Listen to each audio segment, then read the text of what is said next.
Welcome to the No Clue Podcast. I'm one of your hosts. I'm Tyler, Mike. and we're back finally. Last time we talked was around All Star break. Not going to get too deep into the All Star break, but now we're in the bit of the season where it's looking like the contenders are really starting to stand out. How do you feel about the season right now? I like that there's been a kind of a momentum shift after the All-Star break. Yeah. You're seeing teams. You're kind of seeing more of what I was asking for. Of like, can we string together some wins? Why Mm-hmm. can't we string together with like? Why are we losing games? I Mm-hmm. think we're getting a much more clear picture of who the teams are. Yeah, I agree. I agree. And it seems like I don't know if they did this on purpose, but the schedule now seems to be really competitive lately.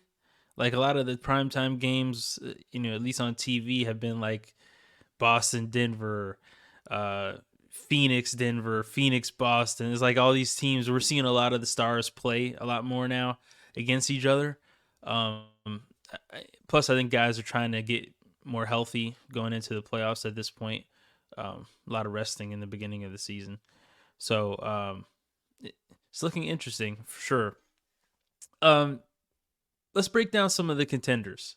We're going to go each conference, teams that we truly believe are contenders, and then we'll look at a couple teams that probably aren't contenders and why we feel that way. So, which side you want to start? Let's go East first. Okay, let's start with the obvious. The number one pick is Boston. I mean, this one we obviously Yeah, are on the same page with.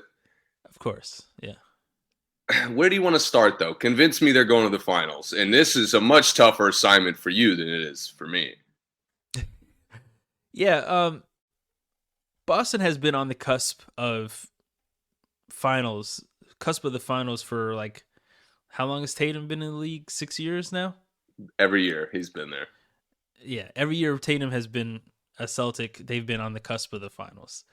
They've either been in the Eastern Conference Finals and have gotten beat by spectacular performances by LeBron, Jimmy Butler, you know, uh, whoever it was, and just haven't really gotten there. Where there's injuries, Kyrie getting hurt, Hayward getting hurt, Kimba not being healthy, whatever it is, been knocking on the door. But obviously, they went and got Porzingis this offseason, and everything has changed.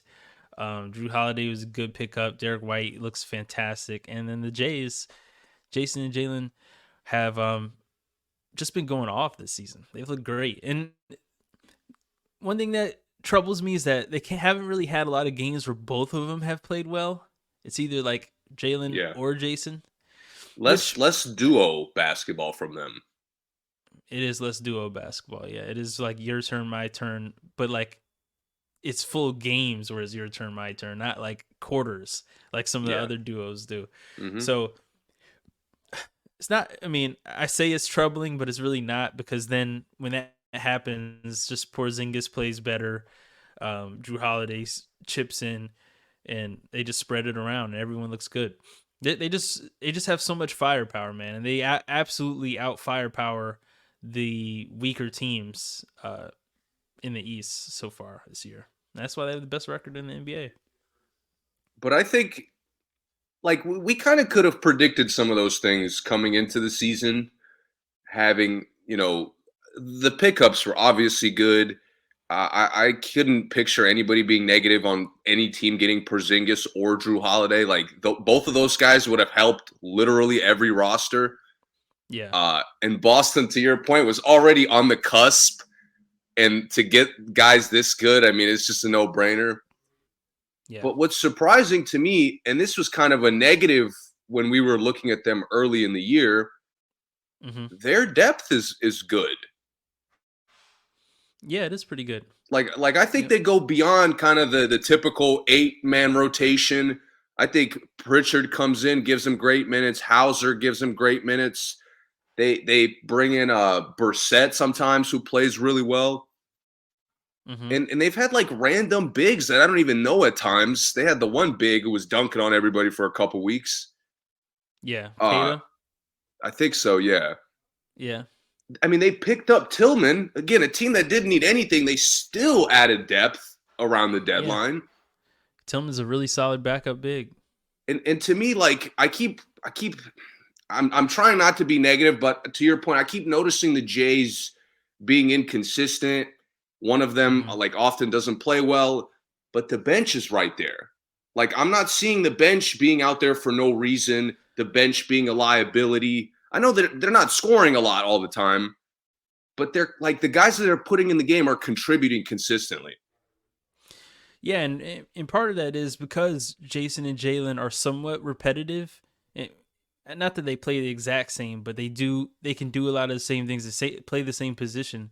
That when you bring bench players in, they just as long as one of them is in, you're still playing your offense because it's just one or the other. You're just still playing the offense you play when they're both out there. So it helps a lot. It helps a lot having two guys at that caliber at the same position to just you just have five in, five out really uh, with their depth, and it works. It works, Yeah, but especially like since Drew and Derek White are almost repetitive now at this point too. mhm.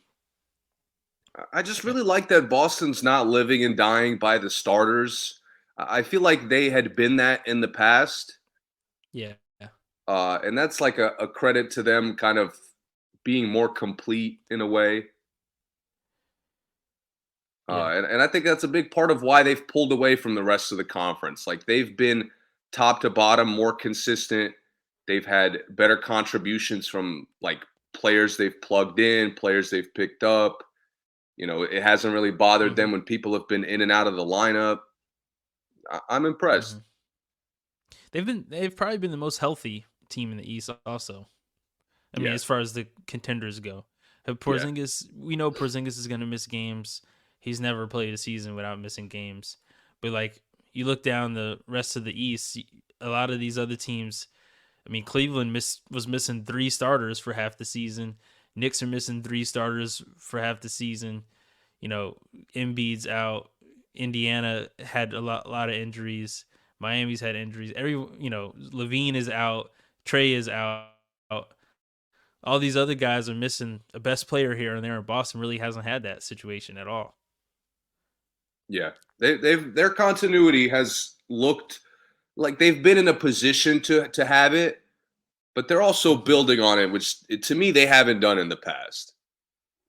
Yeah, I Like agree. they've just kind of been good enough, and that's it. And we leave it up to the Jays. Like I'm much more confident that they could still win series with the Jays maybe not playing their best. Yeah, that's fair. Yeah, yeah.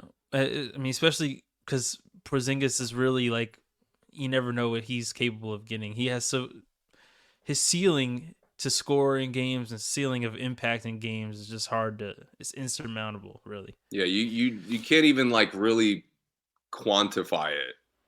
No, you can't. You can't because he'll just score more. So, Exactly. yeah. Okay. Let's go to the West. Let's take the first two off the board. Yeah, So the the clear West, cut ones, yes. yeah, let's go Denver. Denver in the West. Defending champs, obviously. Um Jokic looks great. They're healthy right now. They've been healthy pretty much the whole season at this point. Murray looks great. And they're just closing really big games against the biggest teams. I mean against the best teams in the league. And anytime a contender can close games, especially in the regular season, that usually translates well into the playoffs. And they're the defending champs, so they're obviously ready. They're geared up. Um, this is kind of a no-brainer. I don't even think we really need to deep dive this one too much. Yeah, no, they've also kind of not to the same extent that Boston has done, but you Hmm. see them trying to plug guys in to have Yeah, more depth, yeah, and they've had a little bit more of like certain guys are stood out at times rather than guys just consistently contributing. Yeah. But I still really like that they've made an effort to go deep in the bench to develop some of the younger guys. And Hmm. I've said this for years now. Their shot selection is just perfect. Like It the is. way they distribute the basketball is perfect. The way like who they feed in what moment is perfect. Their Yep. chemistry is perfect. I mean, they're perfect basketball.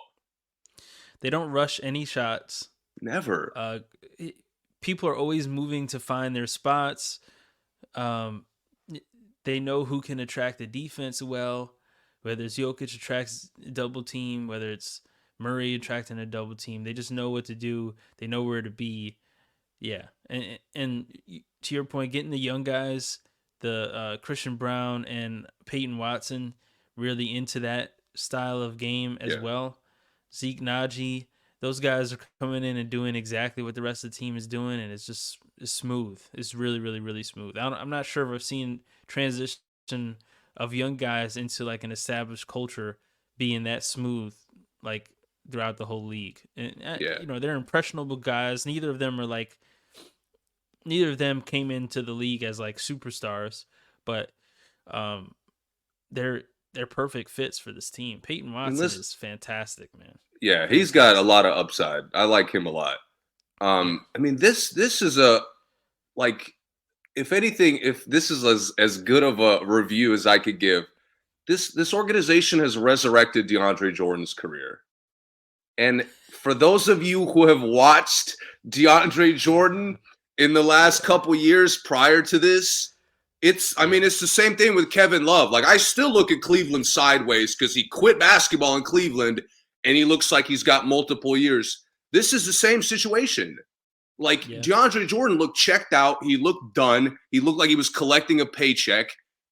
And now he's a Yeah. contributing part of a contender. Yep.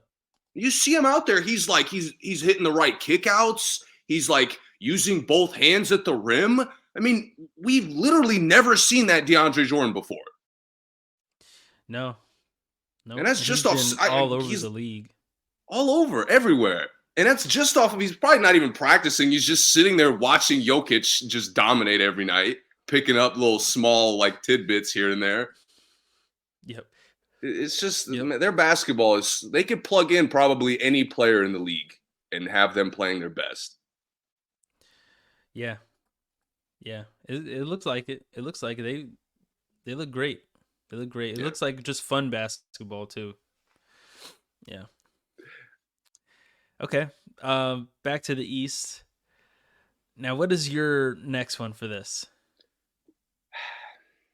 Give me your second team because there's one team that either you're gonna pick or is gonna be left out, and I gotta know first whether they're gonna be left out or not. I'm gonna go with Milwaukee. I'm going with Milwaukee. I'm Okay, not gonna so you're zag too picking them. much on it. Um, Obviously, see, this is the tough part with the East. I don't think any of the teams in the East are without flaws. Milwaukee has its flaws. A lot of guards have been really getting buckets on Milwaukee. No big surprise. Damian Lillard has never been considered a great defender. Neither has Malik Beasley. But for me, you just having two basically unstoppable forces on your team, like two guys that are capable of getting 60 any given night, two guys that are capable of really dictating your entire defense any given night. Um, it's tough, man. It's tough, and even with all their flaws throughout this season, they're still the second best team in the East. Still only have 23 losses, which is what, fifth in the league. One, two, three, four, sixth in the league, maybe. Um, the times they do look dominant, they look super dominant. They look elite, and of course, times they don't. But I don't really feel like any team in the East I could say looks great all the time. But I would say Milwaukee looks great more than anyone else other than Boston. I was gonna Um, present you with a question about them, and this was maybe I don't even remember if this was one of the games they didn't play well, or if we were just talking about them in general. But I mhm. was gonna present it to you in a very like they're clearly not that good manner. And Uh-huh. I'm gonna ask you, but don't answer it because I've kind of changed the way I think about it. I was gonna ask you, like, Okay. does this Milwaukee? Do they really like? What's the difference between them and Blazers from 4 years ago with Giannis? Like, just pretend the Blazers are what they were 4 or 5 years ago, and you just add Giannis to that. And don't answer 5 it years. because that seems like a negative. Like, they're not that good, right? Well, Like, I'm 5 years implying ago. there's really not much difference between what Damian's Blazers were and what the Uh-huh. Bucks are now, just with Giannis. Okay. But then I Wait, thought let about me it. But then I quantify it. thought about it. Then I really thought Let me about it, and I ask a was like, wait a follow-up minute. though. Let me ask a follow-up though. Okay. Are you literally meaning 5 years ago? Like 2019, I mean, not exactly, 2018? but I just mean like how Portland played with Lillard over the years, Yeah, yeah, yeah. Okay. and but I with got you. just like with one of the best players in the league, like I alongside got you. him. Okay. But then I really thought about it, and I'm Uh-huh. like, wait a minute. If I looked at this hypothetically, and I looked back, and you told me that all of a sudden, by some random miracle, the Portland Trailblazers acquire Giannis back in like 4 or 5 years ago, hypothetically, Yeah. they're going to the finals with Terry Stotts, and they're Yeah. probably winning. Yeah. So I'm like, wait a Yeah. minute. I'm looking at this negatively, like, oh yeah, okay, Boston looks good, and some of the other Eastern teams have looked good at times. Yeah. But to your point, Milwaukee's ceiling is so fucking high, and we've seen it already with just how they could spread it around, how they could just get to the rim with their two best players, and there's nothing you could do. Yeah. Like, we've seen enough of that where they could dominate the playoff run. And we've seen it without Middleton. That's the other thing that people are forgetting. I get it. Middleton is hurt. Maybe he's washed, maybe he's not. But we've seen most of this season without the person who's been the second best player on the team for the past 8 years Exactly. on Milwaukee. So, I mean, just adding him changes a lot for them. It's like saying if they did the Giannis to Portland, but CJ McCollum wasn't coming back to the playoffs. Then you Mm-hmm. even watching them, you say, yeah, they look pretty good, but CJ is going to change a lot of Right. this. He's going to make it even Exactly. better. So You really see the parallels, but it's not in a negative manner like I was kind of initially looking at it. Like, they are yeah, and that complete. and that Terry Stotts team would look trash a lot in the season. Like they would have a couple games where they looked really bad, just Really like bad. this, just like this Bucks team does. So yeah, I'm with you. The ceiling is really the key because yeah, they may take a couple lumps, but all it takes is one quarter for Damian to change the whole game at any time. And he's proved a few times this season that he can do it. I also don't think. Also, people forget that Milwaukee over the past maybe 5 years they've been a team that really doesn't exert themselves like to the max throughout the regular season. Yeah, They and when haven't. they I do, mean, it's like they win in 3 quarters most of the time, which they're still doing. yeah, exactly. Yeah, like after their championship season, throughout the whole regular season, they're like, oh yeah, they're just chilling. They're just waiting for the playoffs. But like for some reason, they don't say that now because they lose a couple of games. No one is using that now because I guess they think they're supposed to go out there and try to dominate every night. But like, they're not a young team. They're coasting. They're in the number 2 seed. If they were in the number 6 seed like this, then I would say, Milwaukee looks pretty rough. But like, I mean, Cleveland has come up, but no one else is really all that close. You know what? I was, again, I'm trying to like be more positive on them because it is fair to call them a contender, obviously, even with whatever issues I have with them or Doc. Uh, Mm-hmm. but like, if I really could trust your best players, I could forgive the depth problems. I could forgive even coaching issues, and I Yeah, could forgive what the other players just do in general. yeah. And over the course of the season, Damian has earned my trust more and more. Giannis has Mm-hmm. earned my trust more and more that he could flip the switch, dominate, and there's no answer. Mm-hmm. And I mean, their heart and soul, Bobby Portis, is as great as he's ever been.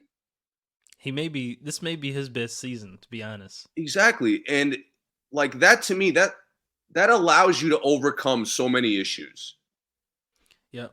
Yeah. Like, I mean, even with Boston, with how positive we were, we can't help but fall back on like, why aren't the Jays playing well together? Like that's a red flag, regardless of if they were undefeated right now. Mm-hmm. With Milwaukee has figured that out. Like it's easy for Dame and Giannis to play well. It is. And I'm Yeah. happy that it is because it was supposed to be, frankly. Right. Right. Yep. Yeah. So you got to have them there, and they also were missing Crowder for a lot of the season, Yes. who's one of the Good better defensive month and a players. half, They, something like that. yeah, they pick up Pat Bev, they pick up Gallinari, another scorer off the bench, another defender off the bench. I think they're not going too hard, but I think they're making moves to do the right thing. Because also look at the earlier in the season, we saw Beauchamp playing like lot of minutes. We saw AJ Green playing a lot of minutes. We saw Andre Jackson starting some games. So Hmm. like, I like him. I, I want to I see him more still. yeah, me too. I like him a lot too. But obviously they weren't in like playoff mode, like saying this is Yeah. our contending team. So And getting Pat Bev kind of fucked that up anyway. So yeah, yeah, yeah. Okay. Did you? So you didn't have them? no. Okay. Who'd you have as your East number two? Miami. Okay. They're Fair. I hate that they're a default. I hate that. I wish I could put them as a pretender. Yeah. I wish I could not talk about them in either of these categories and leave them in the fucking middle ground. Yeah. But they're obviously one of the better teams in the conference. And I hate that it's obvious. Okay. But the 5% of the season that we've seen Jimmy Butler try, he still looks like a top 5 player. And I fucking hate that. 5%. About maybe 10, maybe I'm a little negative, but 5 to 10% of the season. Yeah. And listen, in his defense, like obviously if he's hurt, I don't mind him being out, and he's had a personal tragedy, so that's like, I'm not going to be mad at a guy for missing some time because of that. Yeah. Yeah. But on the court, even before all of that, even he's selectively trying. He's been doing that for years. Yes. But Miami's doing what Yeah. they always do. They plug in young guys effortlessly. Their culture is great. They compete hard for games they care about, which isn't every night for some reason. I can't explain that either. Yeah. They lost to Washington last night, so Right. or the night before last. Yeah. But Miami has this clear-cut switch, and it's almost like a chemistry switch, not even like a play style switch, Mm-hmm. where they seem like they don't work well together, and all of a sudden it's like the Denver every extra pass. It's the Golden State, like guys are moving up and down the court and cutting hard and looking to make plays. Like Miami has all the tools of all the other contenders. It's Mm-hmm. just extremely selective when we see them. Mm-hmm. So I think they're going to be deep in the playoffs no matter what. Injuries, no injuries, guys playing well, not playing well. They just have too much of an identity, too much of a culture not to get far. Mm-hmm. So Miami was my third team. So I had Okay. Miami. I just didn't have Okay. them second. I was Uh curious if you would put Miami in there. yeah, it's you just have to, because obviously you know, they knocked out the number one from the eighth spot last time, so they could do that again. Like if they Exactly. could do it before, they could do it again. And I really like the pickups, and I really like the guys that are playing. I like Jovic a lot. I like Jaquez a lot. I think that they're figuring out Haywood Highsmith, who I like a lot also for some reason. And the guys who've been there, they look good. Robinson, his shot selection all of a sudden looks better. Uh, you know, Bam looks pretty good this season. Terry Rozier, I think they're still trying to figure him out, but I, I trust him enough that once he does figure it out, his energy is just gonna resonate throughout the team. Like he's someone that once you find the key to unlock him, I just think his impact is going to be so huge. His impact is unable to quantify. Also, that's how I feel Yeah. like about him. Not that he's going to get like average 50, but whether he'll have like a 20 and 10 night or like a 40 night, you never know from him.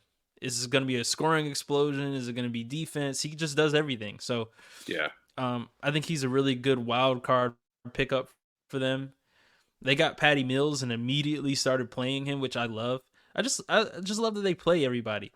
Caleb Martin looks good again this year, so I mean he's getting healthy, but he looks good. Hero's gonna come back soon, so And it's they so got a squad, man. Highsmith, to your point, like I really don't know why I like Highsmith. He's not really good at like anything.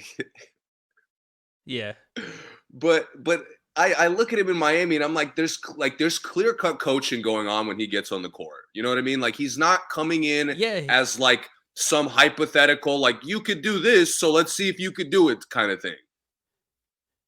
right, yeah. He has real value, and he comes out there and he plays good defense. He always gets a steal. Every time I see him, he gets like a Hmm. steal to a fast break. He went to Wheeling Jesuit University in West Virginia. Shout out to Wheeling, West Virginia. Been there a few times, but I don't even know what division they are. I've been to West But Virginia so many times and I've never heard of that school in my life for just for frame of reference. yeah, we went to West Virginia together. Exactly. Yeah. So and he just does something every night. Or like, wow, look at Highsmith go. Like he just, I don't know. He's a fun guy to have on the team. It looks like he Yeah. just makes the right play. He gets a crazy block every once in a while, a nice dunk, something. He hits tough floaters all the time too. I'm like, yo, I didn't know he had that. Yeah, from like a small forward, like he looks way bigger than 6'5". Like he looks Hmm. like he's 6'8" because of his length. Yeah. And the floaters look pretty cool when he does them because it's crazy length for his size. Yeah, yeah, they're tough, man. Miami's, I can't argue with Miami. They look good, and Hawkins is another dude. His impact, you never know what it's gonna be. Is he gonna get a triple double? Is he gonna give you 20 and 10? Like I don't know from a guard spot. It's kind of crazy. So they have a lot of guys like that are a lot of wild cards on Miami. I just wish they would win games they're supposed to win. Like I don't really get why they're losing to Washington and like San Antonio and teams like that. I don't get it, but it is what it is. They Again, do it every year. So Miami's coasting, man. They're like the Bucks. They they don't really have the motivation to play every night. yeah. And honestly, like Uh, sometimes Spoelstra looks like he coaches more nights than others. what do you mean? Like sometimes they'll go through a game and they'll adjust Uh huh. something out of like every break. Out of every Oh break, yeah, I'll see yeah, like something Spoelstra did to make them play a different way. And then yeah. other games they're stagnant, struggling the whole way through with no Right. adjustments, no change, with like sometimes even worse lineup decisions than we had previously seen. Mm-hmm. Yeah, you're right. So I I agree. just Miami is a fun team to guess the kind of team we're going to see any night. Yeah, and sometimes he just leaves guys out there that like shouldn't be out there. He'll leave he'll leave a lineup of Jovic, Rozier, Patty Mills, and Hayward Highsmith and Orlando Robinson in there for like 8 minutes of the fourth quarter just to like see what they do about it. Like down eight. The game's winnable, but he has guys that Yeah, he knows can't win in the game, but he just wants to see if they try it. it's almost like Like what are we doing? he turns to there's like an imaginary he turns to Jimmy like Jimmy, I'm gonna need like 38 to 42 tonight. No. I'm 30 to 35. That's my limit, coach. That's it. Yeah, yeah. And then And like they Jamal kind of Cain like goes out there. follow that. Like Bam will play less minutes if Jimmy's playing less, and I'm like, okay, I guess Yeah. we're just messing around today. Yeah, You know, did you guys have senior trip when you were in high school? What do you mean? Like a week there was a week where the seniors like left, like went on on like Oh a yeah, yeah, yeah, vacation or yeah. whatever. So we had that in the middle of the season, and like you know, on the basketball team, so it was like five players weren't there, right? So this is when obviously when I was a junior. I don't think I missed a game on my senior trip, but the Heat sometimes when Jimmy and Bam are like don't want to play, it looks like senior trip where like all the sophomores and freshmen are out there playing and getting wrecked by like really good players. Like, what is Jaquez taking 40 shots tonight? Oh, Jimmy just didn't want to play for the rest of the night. So I mean, looks like a JV team. Jaquez is a perfect embodiment for the how much of a switch they have. He, as a rookie, he goes Mm-hmm. starter. I could do that, coach. Sixth man, I could do that, coach. Last guy off Yeah. the bench, I could do that, coach. Oh, I need you to play at a high level in every assignment, every job. No problem, coach. Mm-hmm. I'll do that. And Yep. it's been easy. Like Yeah. he's contributed less, and it's almost more impressive because he's still just as efficient. He's still just as valuable. And if they plug him in and give him more of a role, he'll play well. Like it's almost a given. Yep. Yep. I can't believe between him and Juzang that he's the one that like that made it because that UCLA team from what 3 years ago, three that years was a ago, yeah. solid, super solid team. I didn't think Jaquez would be the best off that team, but shout out to him. Yeah, man. He's come a long way. So, since we're here, you want to just say your third East, or you want to go back to the West? I'll give you my third East, so we'll close it out. Okay, Listen, the it correct better not be answer, the in my Knicks. opinion, up until 3 weeks ago, about 2 weeks ago, was the Knicks. It was. The answer 2 weeks ago was the Knicks.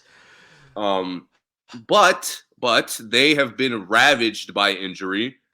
Yeah. And they've looked really bad and I could forgive that if Philly looked bad. But Mm-hmm. I keep catching Philly looking really good with barely anybody there. Mm-hmm. And I'm like, New York, like you guys should have a gear. You're deep enough to where you should have a gear of where we're still impressed by what we're seeing from a limited roster. Mm, But I haven't okay. seen that. I haven't seen that, so I can't pick them. Okay. And the only other team that would make sense, I'm assuming you've connected the dots by now, a team that it's hard for me to convince, but is Cleveland. Oh, so you're taking Cleveland over Philly? Cleveland. I am taking Cleveland as my third team. Okay. Now, I got a lot of convincing to do. Give me a sec. Oh, real quick. This may add to your point. I looked at a simulation. This is website, I forgot the name of it, but that does a simulation of like the whole season. And I simulated this season uh like before it started, like if it started without any injuries, starting from scratch, 2023-2024 season. And actually it was Cleveland and Dallas in the finals. Luka was the MVP Funny you and say that. Cleveland actually won the championship. Even though Luka won Finals MVP, I don't know why the simulation did that. Luka won Finals MVP because he averaged like 39, but Cleveland won. Which is Donovan averaged like realistic. I 25. feel like that could definitely happen. Shout out to that simulation. Not the finals matchup, but like in that matchup, Luka averaging 39 and losing could definitely happen. Yeah, yeah, yeah. But Okay, so go Cleveland, ahead. I got to make a You case. don't have to convince me. Not me, You've but been, and others this do. is, we've kind of, I guess, flipped because you've had a little more Cleveland doubts recently. Hmm. But to me, they have gotten their depth has gotten healthy, like from the start of the season to now. So Hmm. they're spending the next 20 games building continuity, building some of the chemistry that they haven't had a chance to build. Yeah. Donovan being in and out doesn't really matter to me because he's just so good. Like it doesn't really matter. And you know what he Uh, brings when he comes back. Like he's not one of yeah, those like guys that you're not yeah, sure what's gonna happen when he comes back. You know he's gonna get buckets when he comes back. and he's not limiting. He shouldn't limit anybody playing well. Like Right. maybe guys take less shots, but it's not that they're not shooting or not involved. Right. Right. Cleveland to me is another team. Maybe I'm a sucker for depth in the East, but I think Yeah. Cleveland's depth has probably impressed me more than any other contender. Like as far as what they've actually done, Cleveland's Okay. depth is good enough to win games. Cleveland's depth is good enough to fix mistakes. Yeah. JB Bickerstaff has now the option of benching starters. Now, I don't know Yeah. if he'll take it, but like last year, you couldn't give me the option of, putting Garland on the bench or bringing him off the bench. Right. To me, now you have that. Like, you could take that weak link starter out for a guy that could shoot more, like Niang. And I know Mm-hmm. Niang is not like maybe a good matchup guy, but he's a good IQ guy, right? Mm-hmm. You're already seeing they manage Levert's minutes much better. When he's taking good shots, he's a sixth man. When he's doing whatever he does sometimes, he's kind of deeper in the bench. They play more of the energy Yeah. guys, more of like the up and down guys, more of the defensive guys. Yep. I think Cleveland is figuring out the shot distribution formula really well. Mm-hmm. And they're going to have that advantage of they're in the playoffs with kind of established continuity. Philly won't have that. New York won't have that. Indiana will kind of maybe have that. Mm-hmm. But Indiana's going through like changes because of their midseason trade. Yeah. But to me, again, Cleveland is at like genuinely gotten better over the course of the season. Mm-hmm. And really, other than Boston, can we really say that about anybody in the East? Like they've clearly improved from November to now. No, I can't. That to me is why I'm confident in them. Again, I want to pick the Knicks, but based on what I'm seeing the last 2-3 months, Cleveland's looks awesome. The East playoffs is gonna depend heavily on the matchups between these teams. Because For sure. Cleveland, I know, I know people are gonna think this is crazy. I'm not saying I'm picking them, but Cleveland is like the worst matchup for Boston. Like if I was Boston, I would want to play anybody but Cleveland, and it's because it's what you said. It's the actual depth, and they now last year the biggest problem was they didn't have depth that could stay in front of the Jays. They could guard everyone on Boston other than the Jays, but really the only people you need to guard is the Jays. And now, I'm not saying that they have like a stopper, but now they have so many guys that can come in and either score with them or stay in front of them to an extent. Like now it's like, hey, maybe Jason or Jalen is going off, but we have Struess that can come in and get 20. We have Levert that can come in and get 20. We have Dean Wade that can come in and at least hit open shots. We have um, Niang that could come in and hit open shots. Niang is a really good small ball player. He's not like you said, he's not a good defensive matchup, but if you're going small ball, Niang's a perfect small ball guy because 4 or 5. He's big. He rebounds well. He hits every corner three he takes for some reason. Then you have Okoro who has taken kind of a underrated leap in his game to me. I mean, no one really talks about him because he doesn't score that much or he doesn't seem like he has that big of an impact. But from where he was last year, he's like twice the player this year. Now he actually does hit open shots. Now when he does lock in on defense, you notice that he's the best defender on the team at times. Like last Mm-hmm. year's like seemed like they were just kind of forcing him to be like he's our defensive guy, even though it didn't really look like it. Now it actually looks like he's the best defender on the team. He's probably the best athlete on the team, and you notice it. He gets a steal, he goes up, head at the rim, dunks. He goes for every block. Depth wise, they have the team that could really compete against the best teams in the East. Like I said, if I was Boston, I wouldn't want to play Cleveland, but playing Orlando is going to be easy. Playing Philly might be easy. It's like I feel that way about all the East teams, but since we're talking about Cleveland, they have a real chance, man. I had them as my gray area team because I health matters. Whether it's Mobley, Donovan, Garland, those guys being healthy, it seem like they've missed more games than any three players. I mean, Garland and Mobley specifically seem like they've missed more games than any other two players on the same team in the league, other than like Beal maybe. So that matters. But when it comes to teams they could beat anybody. They really can. So this is a man. good pick. Good I contender just pick. I love their, like, literally from the moment they lost the playoffs last year, and again, they had one of the worst playoff losses of Yeah. a lot of the playoff teams last year. Yeah. Uh, they've shown so much self-awareness.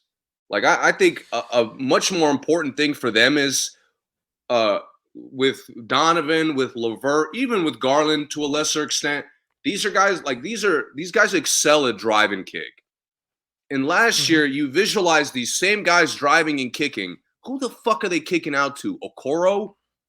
Like, yeah, Okoro's Yeah. better. It's like, I'm not putting him on the He's still court to not a catch trust and him to shoot make the guy. kick out. Yeah, he's Uh, still not the guy you want to kick it out to. No. exactly. The other defensive guy who doesn't even play anymore, Lamar Stevens. Like, He's gone. He's on Boston. that's right. But he was the guy last year they were Yeah. kicking it out to. Yeah. And like a I guy know. we both love, Chetty Osman. Like, without due Yeah. respect, good shooter, not a guy I'm trusting the kick out to. Right. Upgraded. Listen, Struce is. if I kick out to Struce, I'm celebrating walking the other way. Yeah. If I kick out to Dean Wade and there's not like a 6'5" plus guy flying out at him, I'm celebrating going the other way. Yeah. So now Cleveland's Have you seen spacing Sam opens Merrill up. shoot? Yes. Have you seen Sam Merrill shoot? And I mean, he doesn't play that much because he can't guard any NBA player. But he's a as far as sniper. shooting, a sniper. Like, you're celebrating going the Certified. other way. And now Cleveland's spacing opens up. Now in the playoffs, that spacing doesn't condense even further because you're kicking out to guys that shouldn't be shooting. To me, again, Cleveland has corrected everything. Every way we saw them get exposed last year, they're at least slightly better. At least. And they did it cheaply, which was I got to give them more credit because I was kind of down on their front office for the moves they made. I thought Struce was great, but I was like, is Niang the best? Like, Niang's the only other pickup you made? That's the best you got? But like, I'm looking at them like, these guys, they still have to have a lot of cap space. Another guy I trust to kick out, by the way. Niang, I'm not celebrating going the other way, but I'm confident he makes it. Yeah, for sure. Yeah. Tell me real quick, how do you think they lost the Knicks series? What do you think was one of the biggest issues for the Knicks series that they lost? Didn't match up well. Was soft on the glass. Mm-hmm. Kind of settled much more than the Knicks did. Mm-hmm. Where the Knicks were much more aggressive trying to get to the paint. Cleveland was like, oh, we're getting decent shots. Let's just keep taking them. Yeah. For me, it was once Donovan was like, once they started face guarding Donovan, double teaming Donovan, no one else like stepped up at all. They had, like you said, there's no shooters. Everyone was really soft on the glass, and they started taking bad shots. But now I just think you really can't double him because of how good the shooters are now. You really can't double anybody on Cleveland because the shooters are too good and the lob threats are too good. I mean, they had lob threats last year, but like you said, they weren't attacking enough to get a good pass to them. Yeah. And now it's legit. I love watching them and being able to trust that they get a good shot. Yeah. Yep. and Yeah. they've improved. It's not, they're not guaranteed to get a good shot, but nobody is other than maybe Denver. But to me, like Mhm. the effort, like they're much more self-aware in what they run. They're playing to their players' strengths, which they did not do last year. Mhm.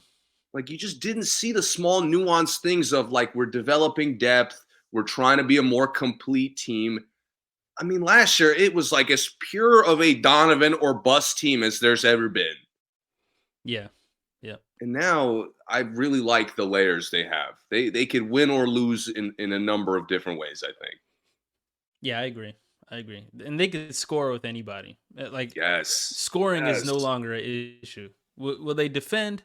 They had the best defense in the league for a while. So will they defend? Yeah, probably. But even if the defense isn't enough, it's going to be really hard to outscore them.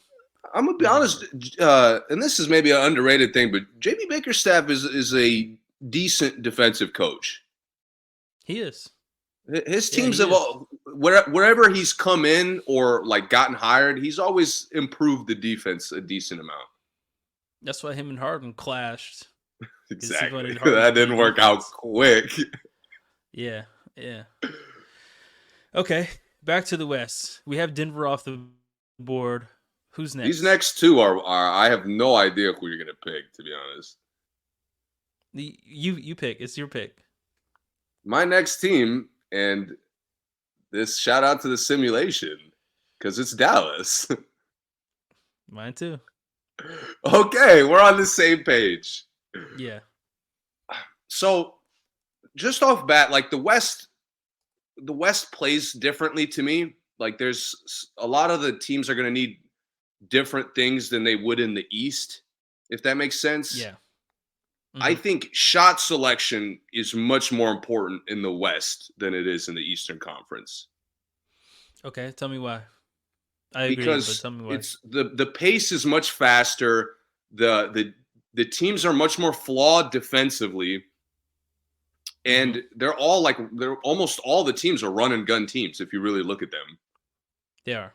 Yeah. Yeah. They want to run, they want to speed the game up, they want to get more shots.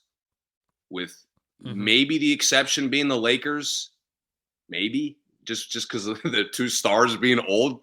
To me, their role players try to run. It's mostly LeBron and AD who don't. Yeah. The other thing about the West, you have to have. I mean, they play a lot more ISO than the East Yes, because there's yes, just more ISO players. I yes. mean, you look at every team in the East. I mean, every team in the West has a bona fide ISO player. Every single one, or even their second best player plays a lot of ISO. It just doesn't happen that much in the East. It really is very little ISO in the East, other than the Celtics.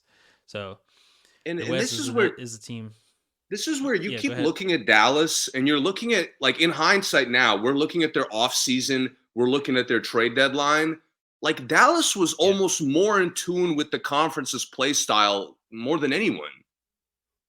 Mm-hmm. I mean, literally to everything you just said, they have maybe one of the best ISO players in basketball.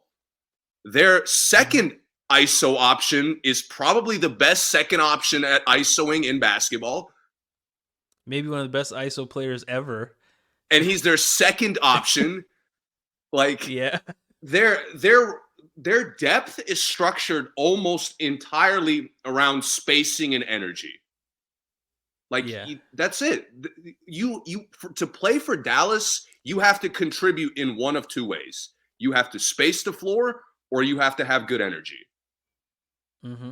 And like, how easy is that to plug guys into? Resurrected Derrick Yeah. Jones's career, lost Grant Williams, who was a great pickup. Doesn't matter. Like, haven't missed a beat. Their older guys are contributing as well as they've ever had. Tim Hardaway Jr. has been as good as he's ever been. The star players are as comfortable as they've ever been. Their trade deadline acquisitions have been plugged in flawlessly. I mean, Yeah. PJ you Washington for Grant was a great pickup. just to really give you an obscure stat to highlight how great the fit is. You talk about Washington because Washington is the noticeable one. He's starting. He's playing down the stretch. Luka's like really finding him a lot. Tyler, Yeah. Daniel Gafford has made 28 straight shots. Like, he's 28 because coming they've up. been alley-oop dunks. Exactly. He's coming up on Wilt's record of consecutive makes, Yeah. which is Yep. 35, which he could easily get 7 more. I mean, I don't know if he will, but he easily could. I mean, this Yeah, he could team's probably get 4 spacing, a game. exactly. This team's spacing is like they almost can't have bad spacing.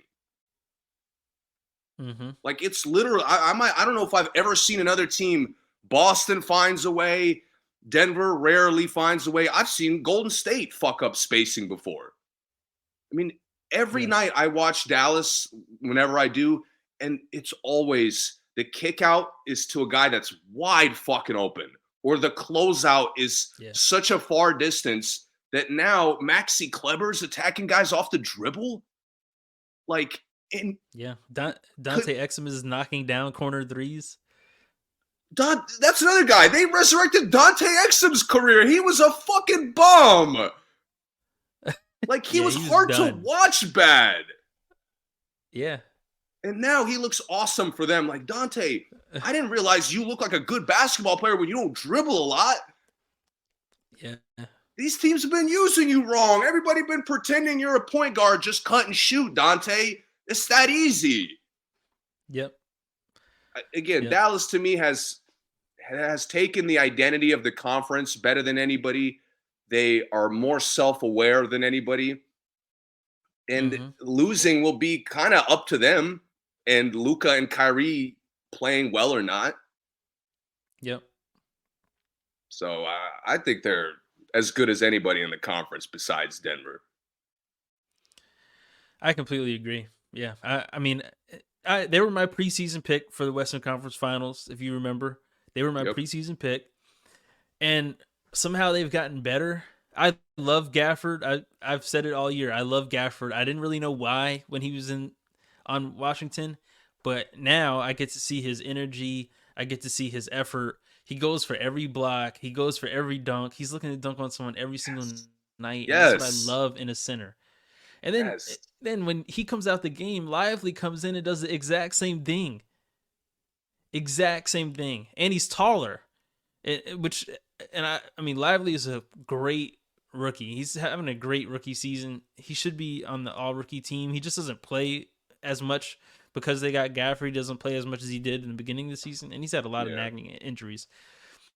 Hardaway has looked great as a 6 man. Josh Green, who's been in and out now injuries, but he's been fantastic. I mean, his shooting looks better. He's like a underrated defender. Like if I was ranking my favorite on ball defenders, Josh Green would be in my top 10 for sure. Um, And and he's I figured, crazy fast, bro. Like, it's so he's like a sprinter. Like, he has like clear track and field background with how fast he is. yeah, and he's super strong. I mean, like he went to Arizona. Just saying. Remember what I said about Arizona before. So you know he's gonna be. His athleticism is there. Is great. Uh, We won't delve into how it got there, but yeah, it is good. just something about those Surprisingly Arizona good. guys. I don't know why I keep Yeah. getting surprised by him, but we don't need to deep dive that one. Yeah. PJ was a great fit. I mean, he's just an easy fit guy. He gets his rebounds. He hits his shots. He's versatile. He just does what he does. And they're another team that has the perfect 5 in, 5 out kind of thing. Like if you hypothetically, obviously no one would do this, but hypothetically, if you wanted to start either Kyrie or Luka with like 4 other guys, you could easily replace that like exact team with your backups and it would look the exact same. Like they just have everything. They have 2 of everything. 2 ISO guys, 2 shooters, 2 lob threats, 2 versatile power forwards. Whatever. They have everything they need. So, Yo, I don't know if this is like this is maybe I'm reading way too much into it, but honestly, like Jason Kidd looks more comfortable than any other coach in close games. Like maybe with him it's a demeanor thing. Like Udoka has this kind of vibe thing of just he just looks like he's in control of the moment at all times. Yeah. But with the adjustments he makes, he doesn't do too much where it's like he's over complicating things. It's always small, subtle things in like rare moments, just when Dallas kind of needs a tweak.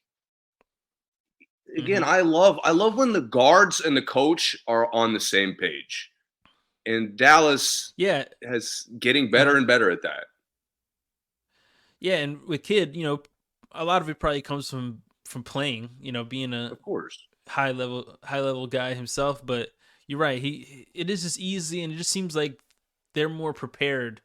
Even though they lose sometimes, they lose usually cuz they just get outscored cuz they don't play like that great of team defense. Yeah. But um it just seems like they're prepared for all the late game moments. Like you said, when it comes down to close games, it's just like they already know what to do. Like he doesn't even have to say anything. And Yeah. maybe it's just give it to Luca and get out the way. That could be the offense, but guys are ready. It looks like the guys he puts out there are all ready, all on the same page. I think they could play some real winning basketball and really shock somebody in the And playoffs, I don't know if you and noticed, go all the way but to the end. Luca's hilarious. Like you would think a guy when the only times you get guarded well is when your weaknesses get exposed.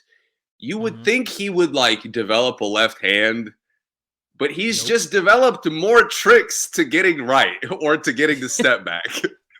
Yeah, yeah, really, seriously, And, and and from and all you know he angles. his step back like he's taking more midi step backs that I really like. Yeah, Uh, but again, it's so funny to me with how simple he keeps scoring. I know. And now he just like uses the right hand floater. Like if he gets pushed left, he goes left and just shoots it floater with his right hand.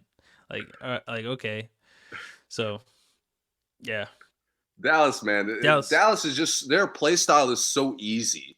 It's so if, like in their benefit, not as far as like defending it. Hmm. It's just effortless. Okay, so Dallas was the second pick. We both had that. There's no way we agree on the third team. I really want to hear yours. It's gonna take some convincing for sure.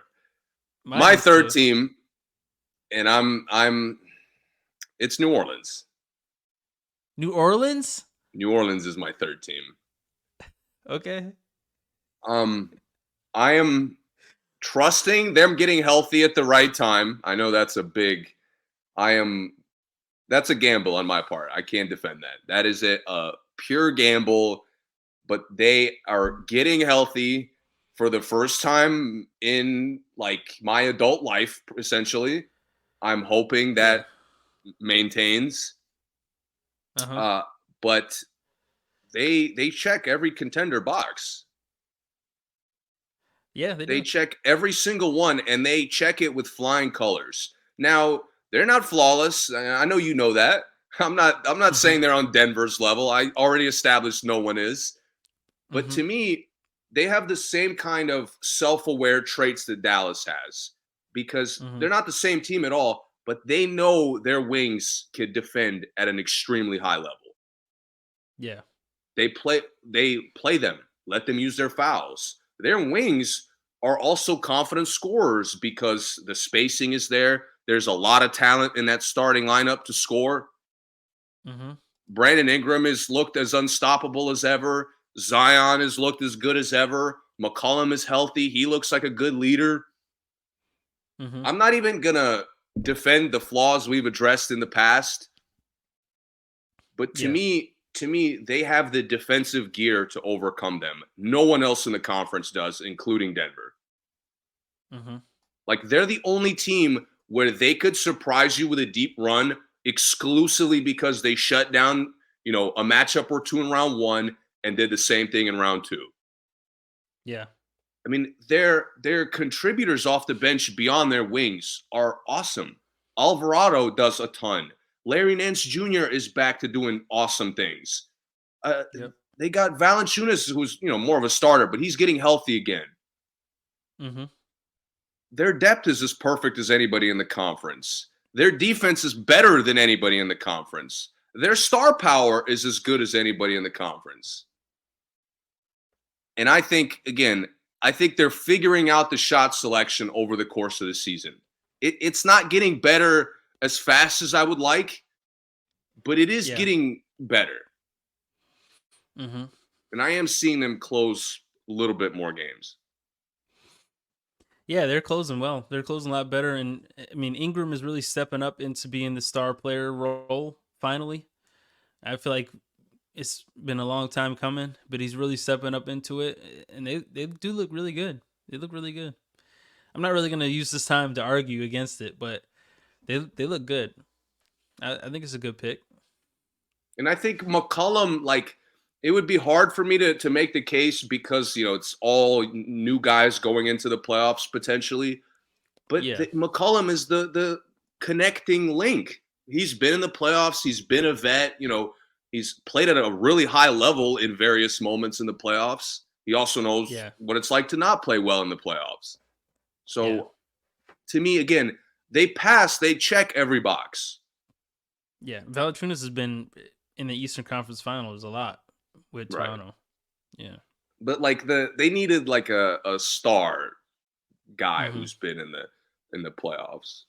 Yeah. True. Because True. Ingram, if they do make the run, Ingram and Zion are going to need a lot of guidance for how to maintain playing well. Mm-hmm. Yeah. Hopefully Zion stays healthy. He looks like he's doing pretty good lately.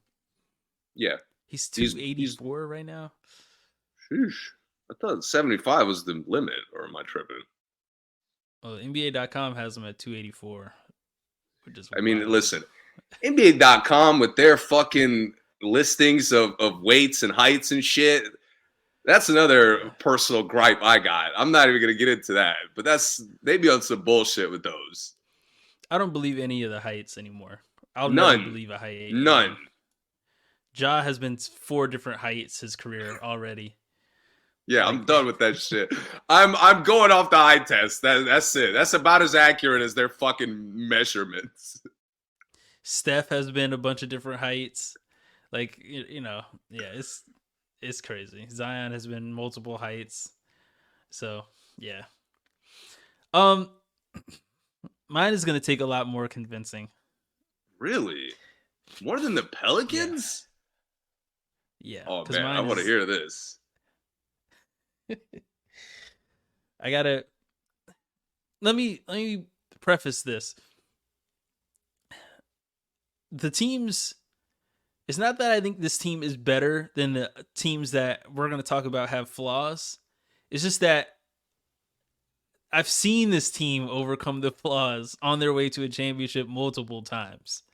So, Okay.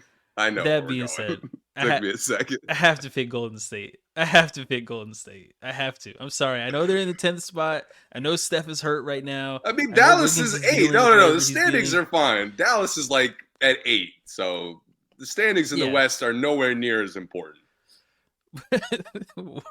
Yeah, and the Warriors are like 5 full games. They'd have to win 5 games. They had to lose 5 games in a row to be out of the plan. So, Yeah. I mean, I would be really surprised if that happened, even with Steph out. Um, Listen, man, I don't know if I need to do a lot of convincing, but I think that they haven't looked great a lot of the season. At times, guys have looked washed. Clay's looked washed. Clay might be washed. Steph has looked washed at times. Wiggins has looked washed. But there's times when they play their best, they just still look like the best team that's ever played. When the Splash Brothers are still when they're playing their best, when Wiggins is playing well, he's involved. When Draymond is shooting well, which albeit is rare, they still look like a championship team, man. And now I see the young guys stepping up and really emerging. Kaminga might be the second best player on the team right now. Pajemski is emerging as like a really, really solid guard. I think he leads the league in charges right now. He's become a really good defender. Gary Payton II is back healthy. CP is back healthy and immediately has made an impact. He basically won a game for him last night. CP. Um, I like some of the depth they're playing, even though I know they're not going to be guys that get a lot of minutes in the playoffs. I like how Lester Quinones has looked. Guy Santos is like randomly a I like knockdown shooter when he gets in. Jackson Davis, right? To Trace Jackson Davis, Yeah, so much yeah. energy. He wants to dunk on everyone. He just dunked on Wemby Wemby last Wemby night. found that out the hard way last night. Yeah, and I mean, he had a really big block on somebody a couple weeks ago. I want to say it might have been Durant. I think he cleaned Durant off the glass or something. Let me not put that on Durant, but he goes for every block, no matter who it is. He goes for it. Um, they still have a lot of energy in this team. Sarge was a really really good pickup. I think an underrated pickup throughout the league. And they're a team that I just know I've seen it. I've seen them turn it on when they had to. I've seen them get close and just need that last guy. And I think that yeah, Wiggins isn't being consistent as that third guy. I think Kaminga and Pajimski together have stepped up and become the like next contributor that they've needed after after Steph, after all the other guys. I like it. I like how they look. I think they're trending upwards. They're getting better and better as the season has went on. They started the year out really rough, and I think they look really really good right now, man. I gotta be honest. In a playoff series, I I would never bet against the Warriors. See, I'm with a lot of the stuff you said. They're Yeah, trending. The problem with their trending up is it's kind of a small sample size right now. Like I need maybe like 2 more weeks of trending up, and I could really be like, okay, yeah, we're really trying to go into the playoffs on the right track. But like if I get another Boston performance, yeah. uh, like I just and then you follow that up with like we want to respond to getting embarrassed. Like why can't we just not get embarrassed? We're almost in the playoffs. I don't Right. understand. Why would we try not to guard one of the best players in basketball? Like it's just silly. But anyway, the Yeah, trend that has was a been silly performance for sure. that was a short sample size of their trend up. I mean, Yeah. but to me, it's I, definitive. What I absolutely love is I disagree. I don't think Kuminga is debatably their second best player. I think he's clear cut, no question, their second best player. And that to me, he's the been fact that it fantastic. was a question in November and December, and it's a fucking indisputable fact now, Hmm. pisses me off. It makes me mad at Steve Kerr, to be honest, because Yeah, for benching you him were last telling me year. that you were telling me that months ago how fucking good Kuminga is when I couldn't even see it yet. Yeah, And because he wasn't like playing. exactly, Steve Kerr was like Yeah, keeping him in the fucking chamber locked up. Like, can we get on the court? yeah, yeah. So I like another thing I really like is Kerr as like really by default trusting the young players. He is. Yeah. And to me, you have to like if this team is going to make a deep run, it's got to be a collective effort. Hmm. And what I really love is this kind of you mentioned it quickly, but GP and CP have come back and they've added a genuine defensive element to this team. Yeah. It's not, they're none of them are Drew Holiday. They don't even do the collective impact that Drew Holiday has with the two of them. But Right. it's just like you can't now that Looney's playing a lot less, it's really Hmm. Draymond that's kind of the sole defensive catalyst. And Yeah. and we talked about teams. Denver has perfect shot selection. Dallas has perfect spacing. You Hmm. just can't defend those teams with one guy trying to kind of you know catalyze your defense, I guess. Right. But when you got guards, now you have guards coming in and really making an effort to limit the drives. Their active Hmm. hands. CP's getting a ton of fucking steals. Like CP's really getting back to the fucking New Orleans days of hands in every passing lane, every weak dribble, I'm taking it. Yeah. Again, similar to the other teams I've talked about, Golden State is showing a self-awareness in its flaws. Mm-hmm. And again, while I would like to see more of the trend up, their trend up is a lot scarier than some of the other teams. I will tell you now. Yeah, because like Sacramento could trend up to being like second round team. Golden State could trend up to being to the In the finals. finals. In the Yeah, finals. Yes. yeah, I'm with yeah, you. And I've been, I'm more negative on them, but if they really put the improvement together and you start seeing the perfect ball movement that we've been seeing with some of the much more focused defense, yeah. I'm Denver's not a lock to go to the finals at that point. They've looked good against Denver both games without their Yes. players. Like they were not healthy either game, and they were both winnable games for Golden State. The first one was Yeah. a game winner by Jokic, right? The bank. Yeah, the crazy run to the run to get not far at all and just chuck it up.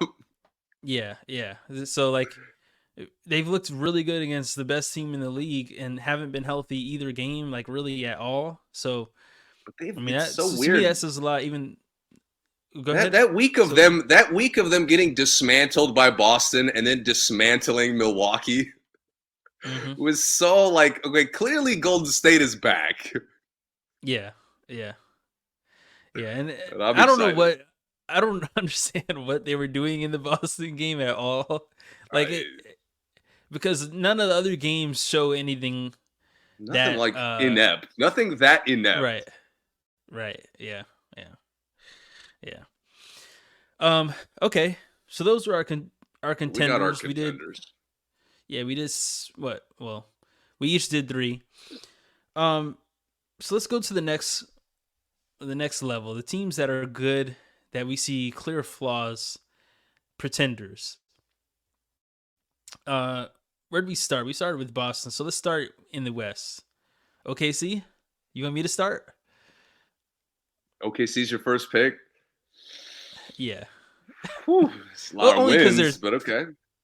only cuz they're at the top. Only cuz they're on the top. They don't have the most flaws. I'm only saying they're the best team with flaws.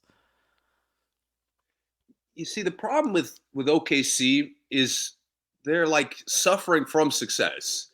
Where if they were the fifth seed, if they were in New Orleans spot right now, Mhm. we'd be like, yo, OKC's genuinely dangerous. They're genuinely like you have no idea how you're gonna stop them. I mean, they Mhm. score. They don't have the spacing of Dallas, yet they score just like Dallas every night. Mhm. And like it's 30 games ago, I could have been like, maybe it's the two best players just eating endlessly. Maybe it's Chet being a good IQ player. But now we're 60 plus games into the season, and it's Isaiah Joe still getting up, getting buckets. It's Kenrick fucking Williams getting in there and hitting shots. Uh, Other guys I can't even remember off the top of my head that come in and contribute really consistently, that take a The lot of other Jalen shots. Williams. Yeah. The other Jalen Williams, yeah. Yeah, yeah. And I just like at this point, it's not a fluke to me. But Mhm. them being the number one seed, like them being the best team in the conference record wise, Mhm. I just I don't see that. Even though they've won the most. And maybe that's unfair. Mm, no, it's not unfair. I I'll put it we talked about Miami and we talked how uh they could have a bunch of different guys out there. Sometimes it just seems like they're just trying stuff, just seeing different things. There's adjustments every time out and all that stuff we just mentioned. OKC like beats everyone the exact same way every night. But if you think you're gonna play exactly how you play in the regular season, in the playoffs, and into the finals, it just doesn't work that way. You're just Yes. not. Because at the end of the day, if you're really waiting for Isaiah Joe to heat up in a 7-game series, mm, You're going home. uh, I don't care yeah, how you're good going Shea home. is, you're going home. Yeah, So that's my biggest thing for them. They don't really try enough stuff. They just kind of like fall back to saying, "Oh, let's just keep doing the heliocentric Shea Gilgeous-Alexander." They look a lot like Houston, like Harden's Houston time again. The Yeah. heliocentric offense, where sometimes Chet gets some looks, sometimes he doesn't, but Shea takes a lot of shots. I said it last year. Sometimes I watch the Thunder and I feel like Shea takes a shot every time down court. It just feels that And way. it's Obviously, he almost doesn't. all like I'm really trying to visualize a time where a teammate got him a shot, and I genuinely can't.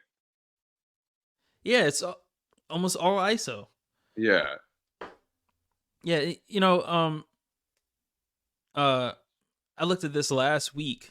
The Thunder are the only team in the league that have all their players below 52nd in passing rating and how much they pass. No other team has all their players that low. At least like they'll have one player top 20 and yeah, maybe the next player is 53rd. All of the players on OKC are below 52nd. And Shea is the highest, obviously, because he's a point guard. And Hmm. 52nd is your highest player in passing. I mean, See, that tells you a lot about the team. That's all ISO, Paul. I'm gonna be honest. In the East, I'm a little different on OKC. Like to me, if OKC is in the East with this record, they're a first round exit Uh huh. because that's the key for me. Is the West? I'm much more negative on other teams' defensive capabilities, right? Where, Uh like, huh. yeah, hypothetically, it is stagnant for Shea to just take ISO shots. But you look back, Harden was really only getting exposed by contenders. Mm hmm. Like Harden was obliterating Utah every time he faced them. Yeah. He was obliterating the fringe first round teams who were lucky to be there every year. Yeah. And to me, it's the same aspect where I'm like, yeah, like hypothetically, maybe the Lakers, who've given the Thunder some trouble, they could contain Shea and J Dub. Mm hmm. What other team in the conference can? Like, you know what I mean? Like, I really Mm hmm. can't visualize the right matchup for even like let's say a Minnesota to contain SGA every time down. Like, who are you putting on him? Alexander Walker? I mean, I've watched him get eaten alive by SGA. Probably McDaniels. But Yeah. the thing is, but the problem He with the fouls a lot. heliocentric offense is that it doesn't really matter what the sun does. It's the fact that as long as you lock down everybody else, you always have a chance. That's what the thing about Harden. Harden could get 35, 40, but if no one else did anything, they were still losing. That's why they lost in the playoffs all the time. And that's why he needed Westbrook or CP. And when he had CP, he had a chance, but when CP got hurt, nobody else could do anything, so they lost. Yeah. But and I don't get me wrong. I think I like Dort. I like Giddy. I like J Dub, but they're not that hard to stop. See, And that's my Shake thing. We're what? 60 games into the year, and I'm with you. Like their depth kind of sucks. Like let's be honest. They're boring. They just chuck. They run. They don't really like. They're not dynamic as far as how they score. It's run and gun like everybody else in the conference, but basic. But Mm-hmm. to me, like where I disagree is J Dub has been hard to stop. And I keep waiting to see the game, see the blueprint of like, okay, you don't let him attack, you don't let him snatch, you don't let him get the mismatches, and teams haven't been able to do that. Well, my point is, I don't think that matters that much in the regular season. I think they care about it a lot about winning, but for some reason, to me, I mean, even when teams play them, I mean, obviously teams want to win games, but I think teams is just like, oh, you're just gonna spam us with that to death. Like, okay, fine. It's not. We're not gonna. I, I don't know. I think they should worry more about winning another way because I think I teams yes, are just watching it, and I think they are trying to win. But if they don't, I don't think they're that worried about it in the playoffs for some reason. I don't know. Maybe it's just me from the outside looking in, but I don't know. I haven't seen Jalen like hurt someone bad enough where they're like, oh no, what are we gonna do against him in the playoffs? It's still like really just like we that's just fair. have to It's a stop lot of Shea from times it's passing. because he blends into the depth of guys shooting every time they touch the ball. Yeah. Um, but to me, like, and I actually like this, whether you look at it positively or negatively. Hmm. I think I told you this. We'll get such a clear picture of who SGA, who J Dub, and who Chet is in the playoffs. Like Hmm. we'll see exactly what they can't do, exactly what OKC needs to develop around them, and we'll see like Hmm. how they should play together to be successful. Yeah, we will. Yeah, yeah. So, Because in my I opinion, I think our dispute is again. I think OKC has just won too many games this year. won too many games this year for. Like for how good they actually are. Oh, okay. Yeah. Uh huh. Like the way you're describing them is like an exciting fifth seed that's probably going to get exposed by one of the top contenders. Yeah, but I'm describing them how they look, not necessarily their record. Because we have Miami. We have Miami as a contender. Their record sucks. Yeah, but that's what I mean is So it could work the other way. I don't think their flaws would be as negative if their record was if they were more in the middle of the standings. Yeah. Hmm. Because right now, like standings and stat wise, SGA is the runaway MVP favorite. Like, and I don't really like that, but it's by default he kind of is. Because he's the best player on the best team. Yeah. Yeah, he has that right now. Yeah. And it's like, maybe Denver keeps going, but Denver's going to start coasting in like a few weeks. You already know that. Yeah. Yeah. So I don't know, man. OKC is a weird team. I'm not ready to put them in the pretender category because Hmm. it's more so of my doubts for the rest of the conference. That's fair. If anything, like a good way to put it is OKC being the top of the conference is a bad look on the rest of them. That's fair. Yeah, I agree with that. I don't think anybody thinks OKC is the best team Right. Yeah. or even close to that. Yeah. Yeah. And the thing is, one thing I like about them, they win. They go out to win games, even the ones that don't matter. They're like Yes. determined to They win have them. Like that they go to the Hornets. Uh huh. pre championship Milwaukee energy. Yeah. Right. Right. But the thing is, pre-championship Milwaukee, they would run into the playoffs and think they were going to Same do thing. what they did all season, and it didn't Nope. work. Nope. Because Marcus Gasol standing in the paint. You're not getting layups. Do something different.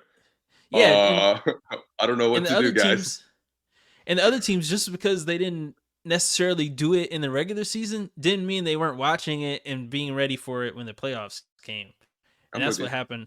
Like you said, they probably beat Toronto every time that year. But then when the playoffs came around, like you said, they were ready for everything. Hmm. Um, and the thing is, how many of these guys are going to step up when it matters? Is it still just going to be 1 on 5, 1.5 on 5? It's just not going to work in the playoffs. So, but I agree. If they were a lower seed, it would look like they had more promise, and they probably would be safer because, like you mentioned earlier, are they going to face the Lakers or Warriors in the first round? I wouldn't want to do that. Yeah, I swear it's starting to look like the Lakers or Warriors just wanted to stress the top of the conference. Or the But Mavs. that's yeah, it's that playing picture is scary for the West, man. I know that I'd rather be in the middle. I'd rather be in the 4 or 5 than be in the one or two because I mean, I playing a really Trust good me. team that first round. So this could transition to my first pick, and to your point, you want to be the 5 seed right now Yeah. because there's a team. If I'm in the West, I want to play this team more than I want to play anyone else. I And actually it's thought you were gonna pick this team as a contender. I actually did. really I did, yeah. interesting. You want to play I the thought you were going Clippers. to. I wasn't going to. The Clippers Yeah, but I like are Clippers. as fraudulent of a contender as there is in the league right now. Yeah. Um, where do I start? I don't know. Do you want to say something positive? Because there's just so much to dislike about this team. Uh, I'll say that I like that they've had more games with more than one contributor lately than I've seen them okay, have since the duo has been together. Probably, like I've now we actually see a Paul George 30, um, Norman Powell 25. We see a Paul George 30, Kawhi 20, or Kawhi 25, Harden 20 and 10. Like now I'm seeing a good, like they average 50, 60 points with just two players, like all the time now. I should say hmm all the time, but more a lot. often than not, hmm yeah, more often than not they get a 50 pointer of just two players, which I think they used to really struggle to do that. It used to be like Kawhi 25, Paul George 14, and like maybe some other guys have 12, 14. Like it balanced out. But I do like that they can get a solid 50 from two players, regardless of who the players is. Like it is different every night who the players is, but they're gonna get 50 from two This, players. I this like is. that about them. I I'll love give their you a. Go ahead. Anything else? You said you like how both of them are playing. whoa, I don't like how both of them are playing, but I just like that Ah, they can get two players that can there we play well go. at the same Now we're night. getting to the real Yeah, story. yeah. I was gonna say I like their big man rotation. That's fair, right? Even though they're all That's extremely hack fair. boxes. Extremely fair. I what Yeah. I like is really going to highlight to you how much I dislike this team. I've liked one thing and one thing Okay. alone. I've liked how good Kawhi Leonard looks. Uh huh. And I don't That's mean it. in the context of the team. I mean individually. He looks healthy. He looks Yeah. pretty athletic. He's elevating on the shots a little bit more. He's not Yeah. settling for the middies. He's getting to the rim. He's He looks defending spry. at a fairly high level. I'm huge props for that. Like that Mm-hmm. could eventually develop to them having a really interesting dynamic.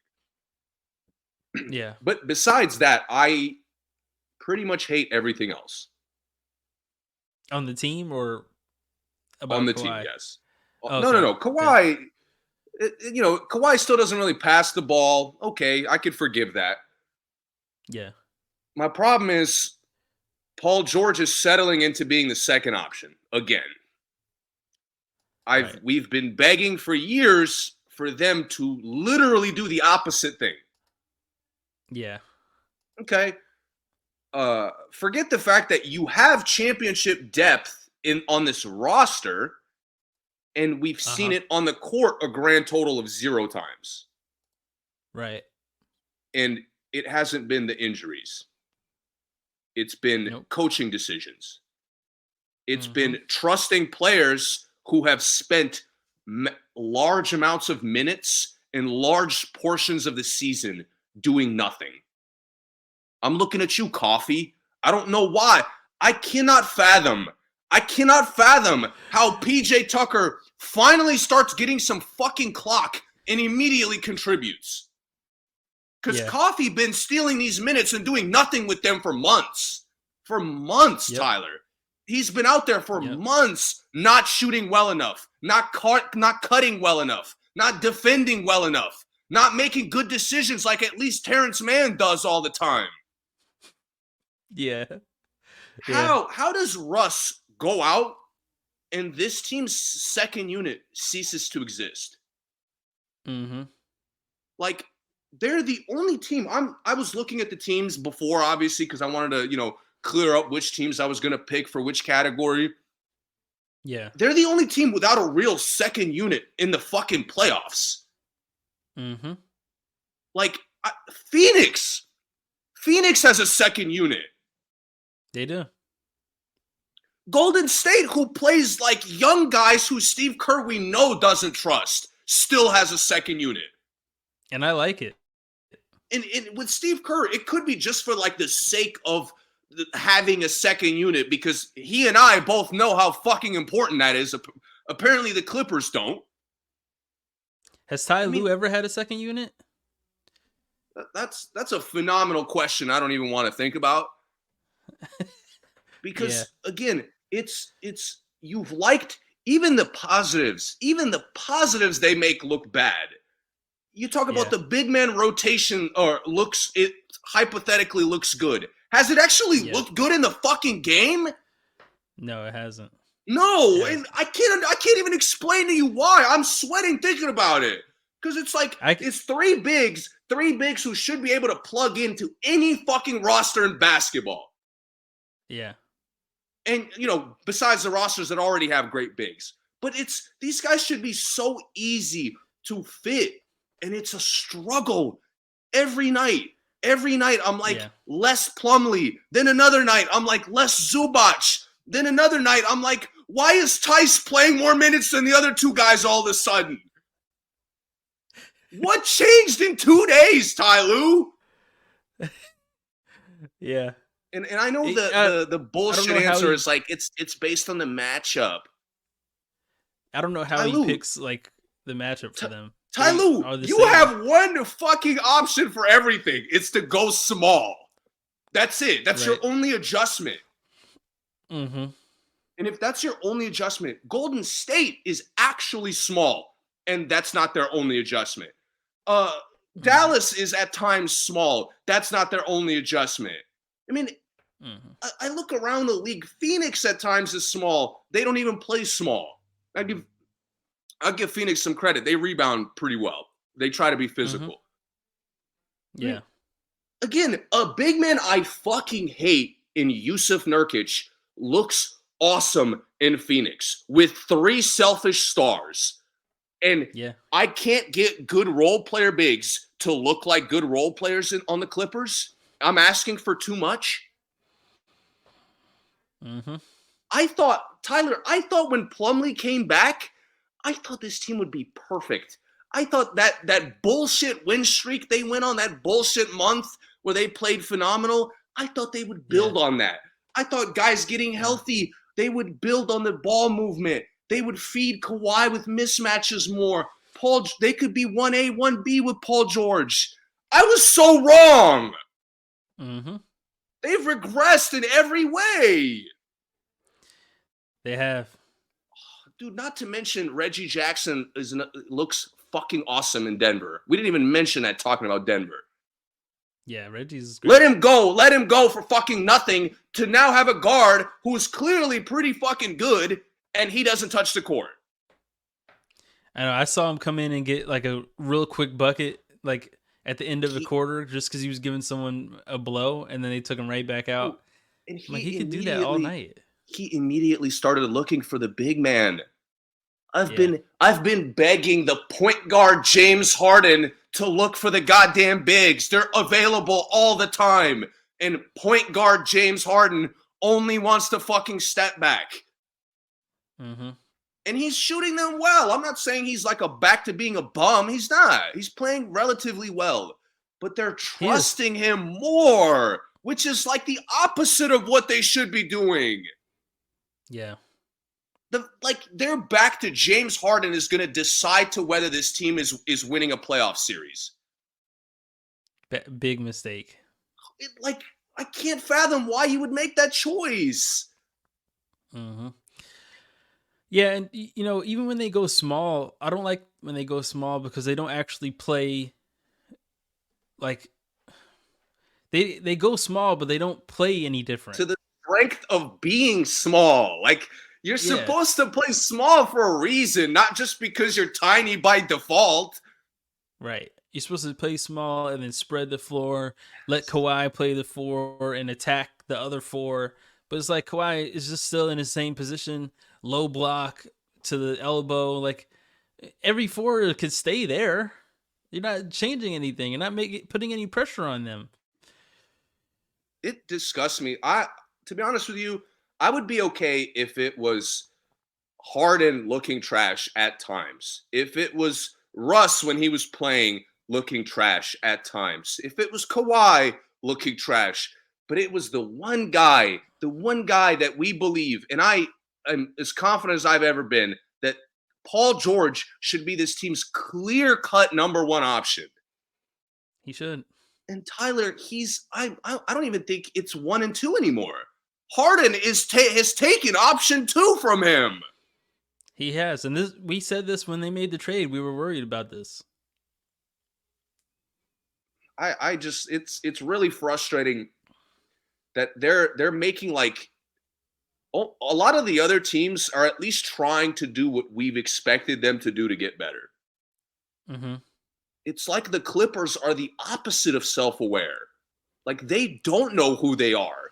They have no idea how to maximize their role players. They have no idea which role players to even put on the court. And they also forget like how old they are, because like they try stuff way more than any team whose superstars like all above 30. You know, like if Orlando could just trade in guys, trade them out, just pick guys up and just try them on the court for a while, I would understand, because they're not going anywhere. You know, the OKC is a team that has and that luxury. Banker, OKC has luxury. They don't do it as much, but they do. Mm-hmm. They definitely have the luxury. Toronto is doing it. Mm-hmm. Let's just trade guys in and out. Yeah, Scotty Barnes is 20. We're going to be fine. Houston has it. Our two best players are below 23. Let's just see what happens. But like, how many more years? Kawhi is an injury away from retiring. Like one more good injury, Kawhi's probably done. One more significant surgery, he's not coming back. There's no way. Right. Westbrook, how much longer does Westbrook have? Maybe 2-3 years, maybe. Yeah, and Harden, but you know, and PJ Tucker's 38, bro. He's 38. He could have a son in the league right now. Yeah. So like, what are we doing? Like, why are we trying stuff still? They should just be, let's get the formula and just keep the formula, and that's what we're doing. But hey, let's try this. Let's just do this small ball. Let's try two bigs out there at the same time. Let's try these guys taking threes. Let's try, Terrence Mann at the 4. Why? Let's try Coffee at the 2. Why? I don't even have an answer to those whys. I can't Let's even try Powell at the 1. Oh my God. Like, how can you hypothetically even visualize that as a good option? And they do it every night, and I just don't get it. They have bones, but they play Powell at more point guard minutes than Terrence like everyone Mann on the team other than Harden. Man. Terrence Mann is the one guy besides Paul George I trust to make good decisions, and he's a fucking big man like we're in high school and we don't have any height. He's listed as a forward at 6'5". He looks 6'3". I doubt. I honestly, does he really look 6'5"? He looks short as shit. Well, he looks small because they use him that way.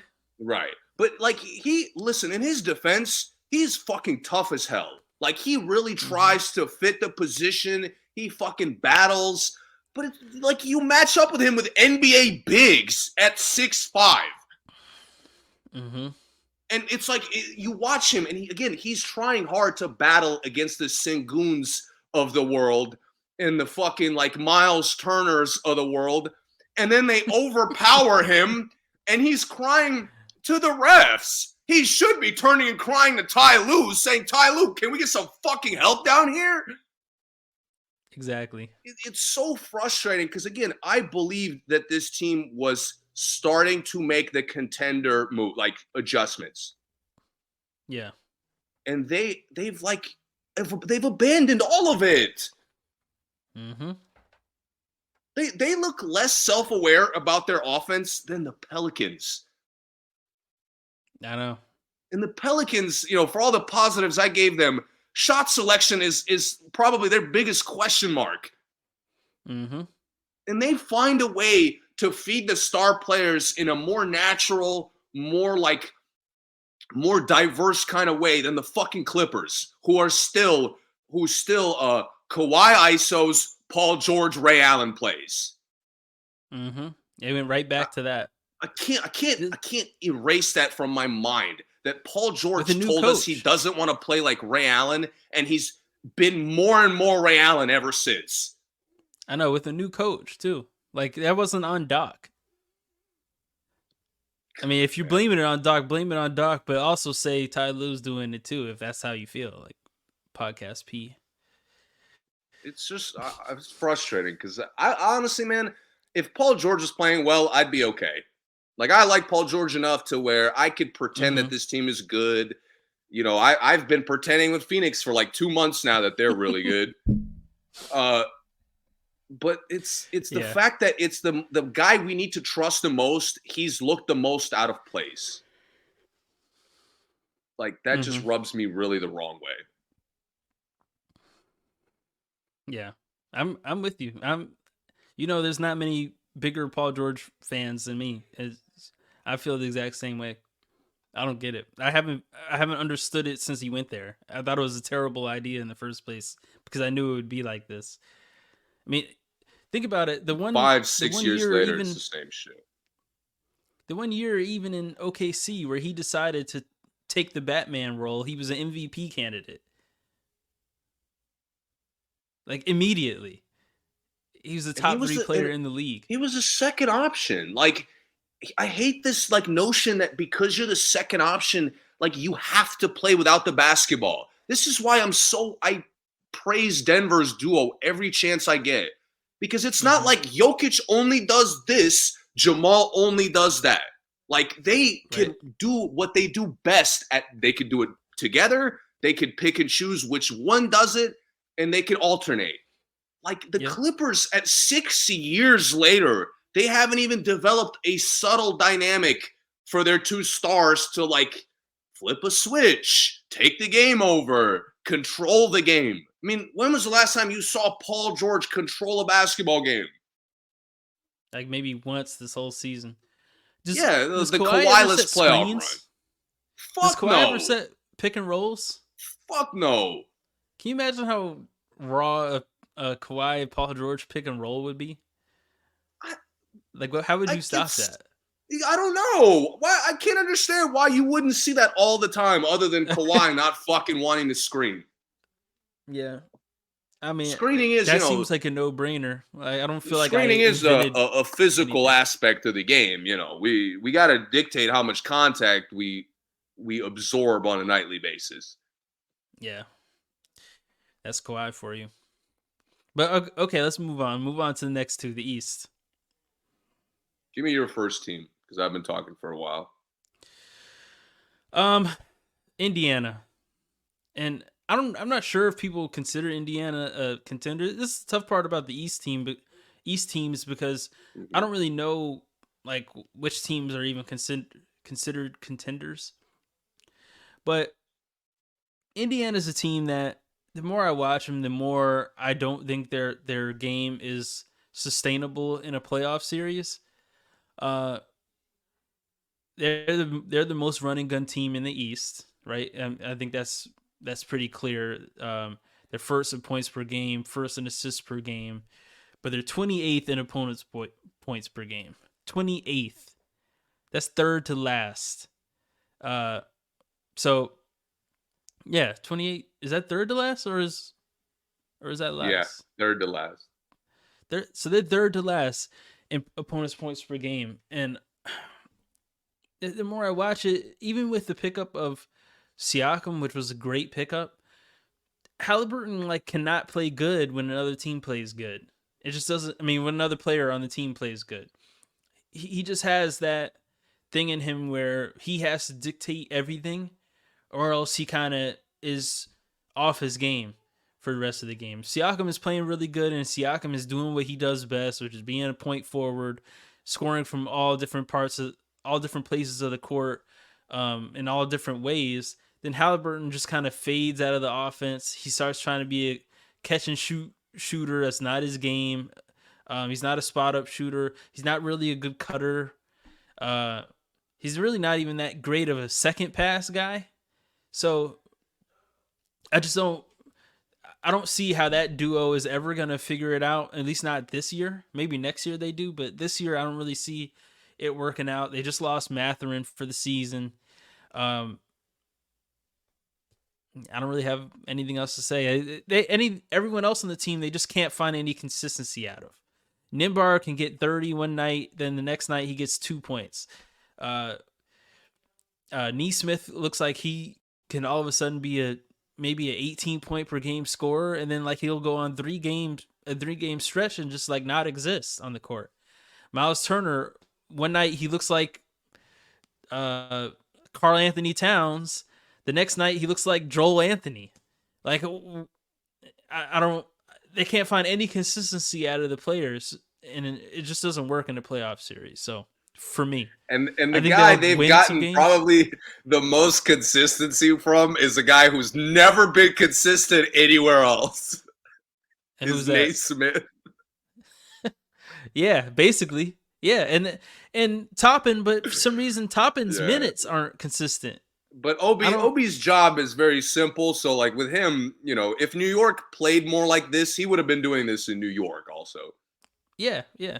All Um, you have to do is run and get open, catch and he does catch the that well. transition lobs and shoot the open shots. That's it.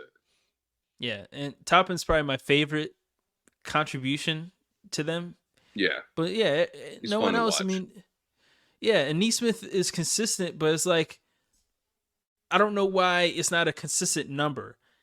Like, why is it 18 one night, 8 the next night? But it's the 8 is like a really important 8, but it's not a can just give me 14 every single night, and it's just not there. And part of it is because that's just how Halliburton plays. He just kind of plays like the best player at the Y, where he knows he's gonna get picked up, but everyone else who gets picked up is whatever. Like, oh, he's open right now, cool, hit him. They don't have any structure to their offense, so I don't see that really translating to the playoffs. I think they'll probably beat somebody half to death in one or two of the games in the series, but then they'll probably lose close games every other game. Indiana is like they're very similar to OKC, but their flaws are much more like obvious. Where to me, like I can still visualize SGA doing what he's doing in the playoffs. Mm-hmm. Am I picking on it for it to happen? Maybe not. But I'm not. I'm not anticipating like SGA getting locked the fuck up in round 1 or 2. Yeah, I agree. You know what I just realized? Not just, but you know what I'm realizing over the last month? What? If you really don't let Halliburton go right, like if you make a conscious team effort to not let Halliburton attack right, and I mean like Mm-hmm. attack downhill to his right hand, Yeah. he literally has like as directly as most. This is the most literal no bag player I've seen in recent memory. Mm-hmm. Like again, he's got two options. It's force right, and it's like play with it enough to pull back for a three. Right, and he can get hot, but he's not a consistent 3-point shooter either. But early in the season, it was like 50-50, right hand layups, 3-pointers. Mm-hmm. Now it's like 85% of his shots are threes, and he's really like barely getting layups at all. I mean, you've Mm-hmm. seen the games. He's had a lot of games recently where like all his shots are threes. Yeah. And my problem is again, it's now you're not getting the regular threes off. Now you got to extend the range because guys are sitting on it. Yeah. And now you're seeing it. There's so much more possessions where because nothing happened, he has to settle for a bad three. And the Mm-hmm. problem is nothing happened because he doesn't have any other dynamic as a player. He doesn't. Other than that, he's just a perimeter passer. Yes. And that to me Yeah. is where I think I mentioned when Siakam got there, I was like, if they don't look any different, then the acquisition doesn't matter. Yeah, you did say, and I said the same thing. If they don't let Siakam be Siakam, then Yes. it's not going to work. And And I even frame it a little differently because they're letting him be Siakam, but they're not utilizing it to control games. no, they're not.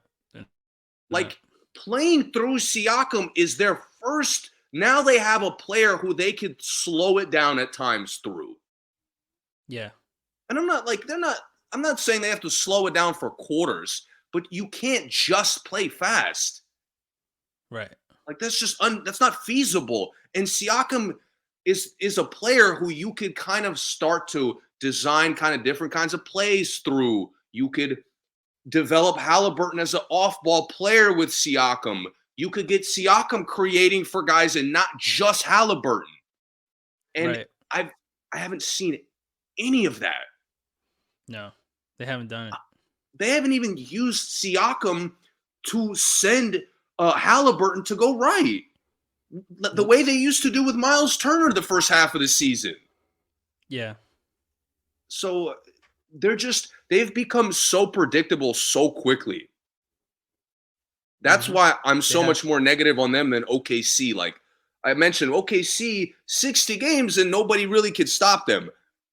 With Hmm. Indiana, the more games we're seeing, the easier they are to guard. Maybe Right. not guard, the easier they are to beat, rather, because they're still scoring a lot. But they're much Yeah. easier to beat now because you're controlling the game. Hmm. Indiana is just trying to keep up. They're not dictating the pace. They're playing the only way they know how. Yep. And I'm Yep. with you, man. I think they're very predictable. I just think there's a lot of ways they could get exposed.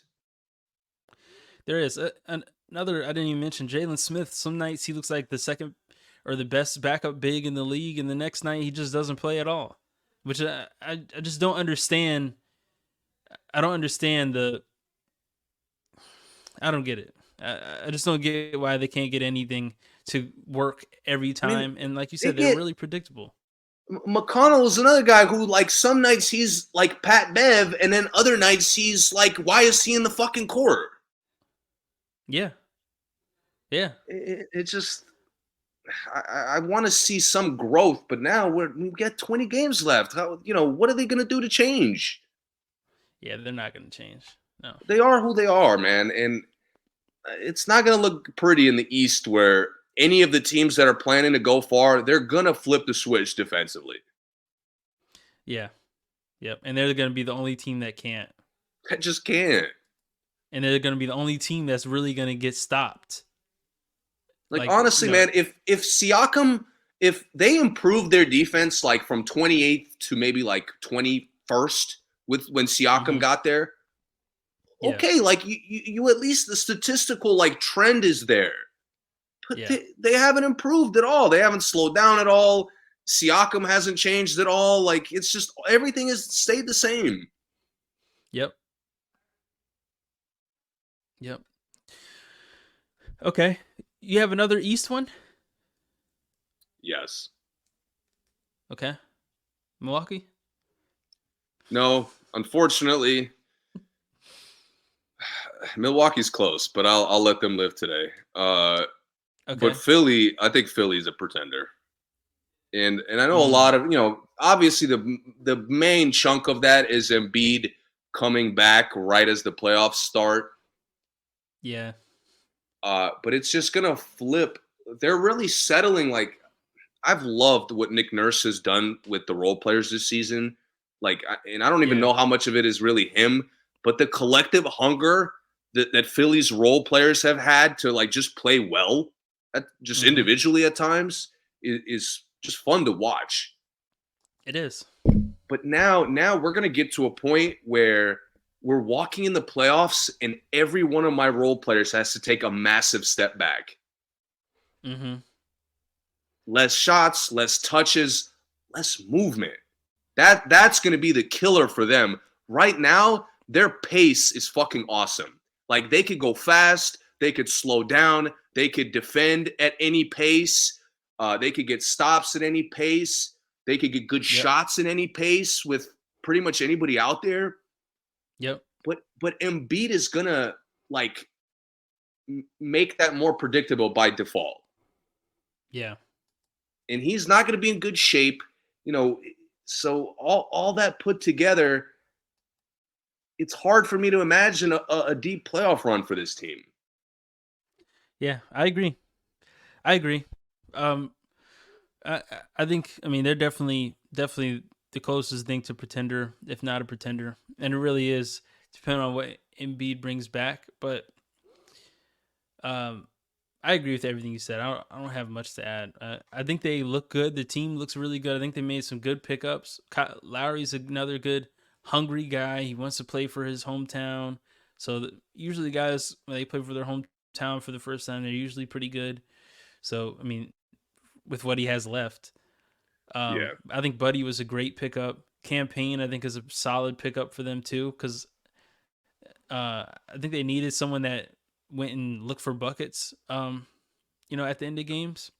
yeah, man. Uh, I haven't really tracked Embiid's timeline. If he could come back from like 5 to 10 games, I'd feel yeah, a lot better. Like I just want to see him play a little bit. Get like the tiny bit of conditioning back. Because if you're only playing, if yeah, you're on a minutes restriction for the first round, you're not getting out of it. yeah. They're done. Yeah, they can't even beat Orlando on minute restriction if he's on I minute don't think restriction. so either, man. And I Yeah, want to believe in them. I've really like they're one of my favorite teams to watch this year, and they've had a ton of guys missing, especially the last month, and they're still fun to watch. yeah, Uh, but yeah, man, Embiid's got to get healthy quickly if they're gonna make a run.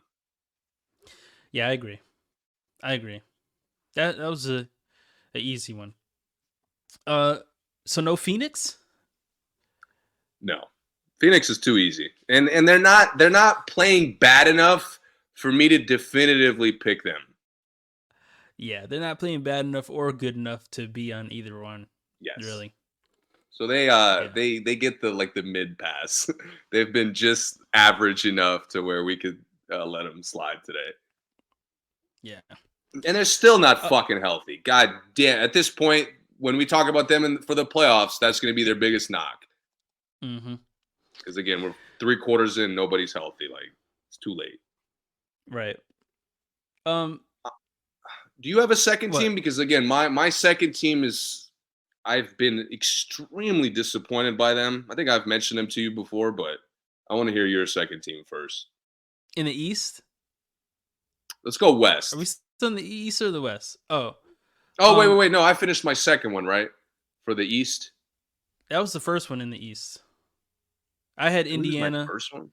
That's right. and you had Philly. Yeah. Indy We was my did. second one. That's what threw We me did off. LA and OKC in the West. Did you have another West? Yes, OKC wasn't my second pretender. Right. Who was your second pretender? The Clippers.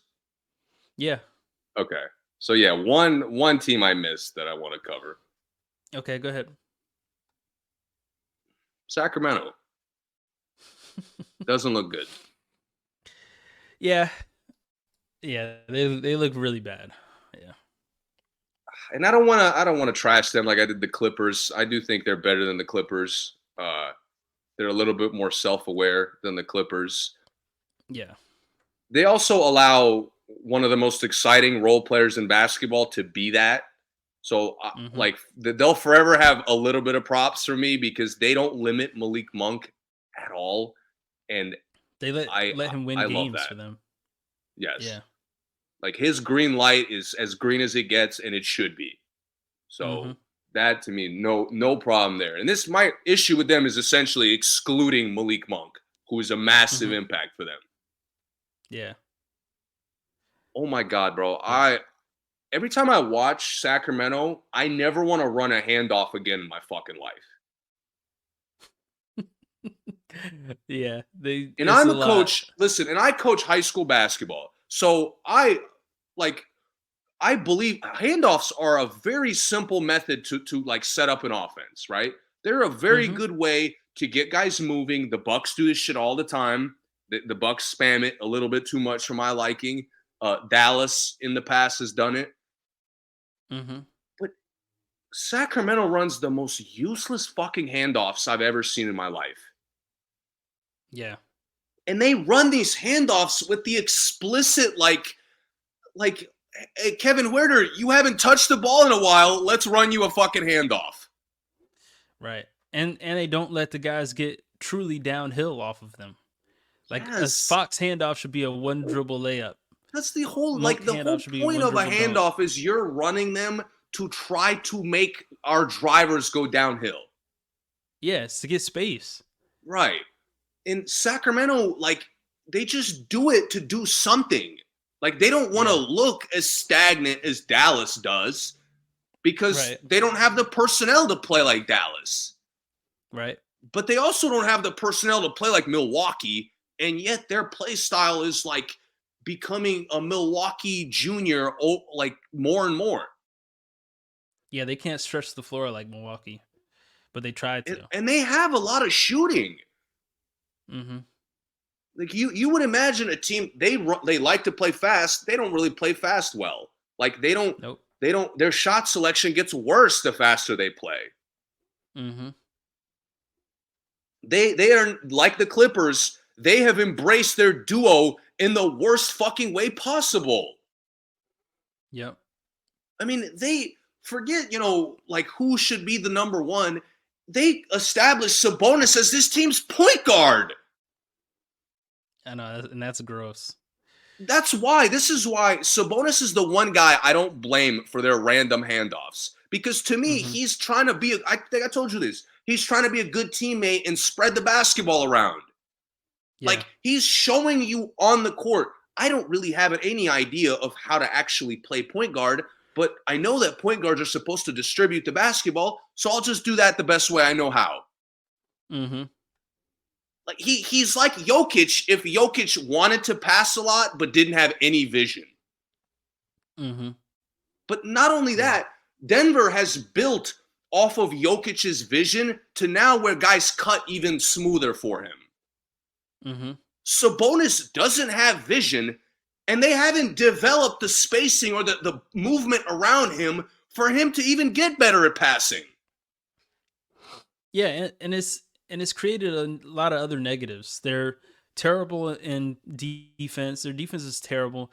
Their rebounding is terrible, which it definitely shouldn't be with And Sabonis. it's Sabonis individually dominating the glass, and they can't rebound. Yep. Yep. And they don't get back. Nope. They don't get back on defense at all. And part of it is because if you don't rebound, the other team is starting a fast break. If you don't offensive rebound, or if you're not at least competitive on the offensive glass, the other team just running up and down court. Yeah. You know what it is? I get really mad at teams that, and maybe I'm biased on this, but like, I feel like it's an objective view that Paul George is an elite player and should play at a high level almost every night. Mm-hmm. And when I see that a lot of it is the team not really doing things to help him play well, it bothers me. Mm-hmm. Sacramento is the same fucking thing where I know De'Aaron Fox is one of the best guards in basketball. Yeah. And Sacramento does nothing to help him stand out as one of those. Nothing at all. They did more. At least last year they fed him the ball at the bare fucking minimum. It seems like Mike Brown feels that way about Sabonis. Like they're really trying to highlight Sabonis. They're basically stat chasing for him this year. Yes. But they're not doing anything for Fox. And really, I mean, and Monk has to go get it, and he can go get it, but they're really not even helping Monk succeed. No, they're not at all. They're not, because he's such a good go-getter. Like it does not matter. You could literally, like, he'll find a way. You can not have a fucking coach and he would find a way. Yeah, but you could make it easier. Yes. They don't. Yeah, they don't at all.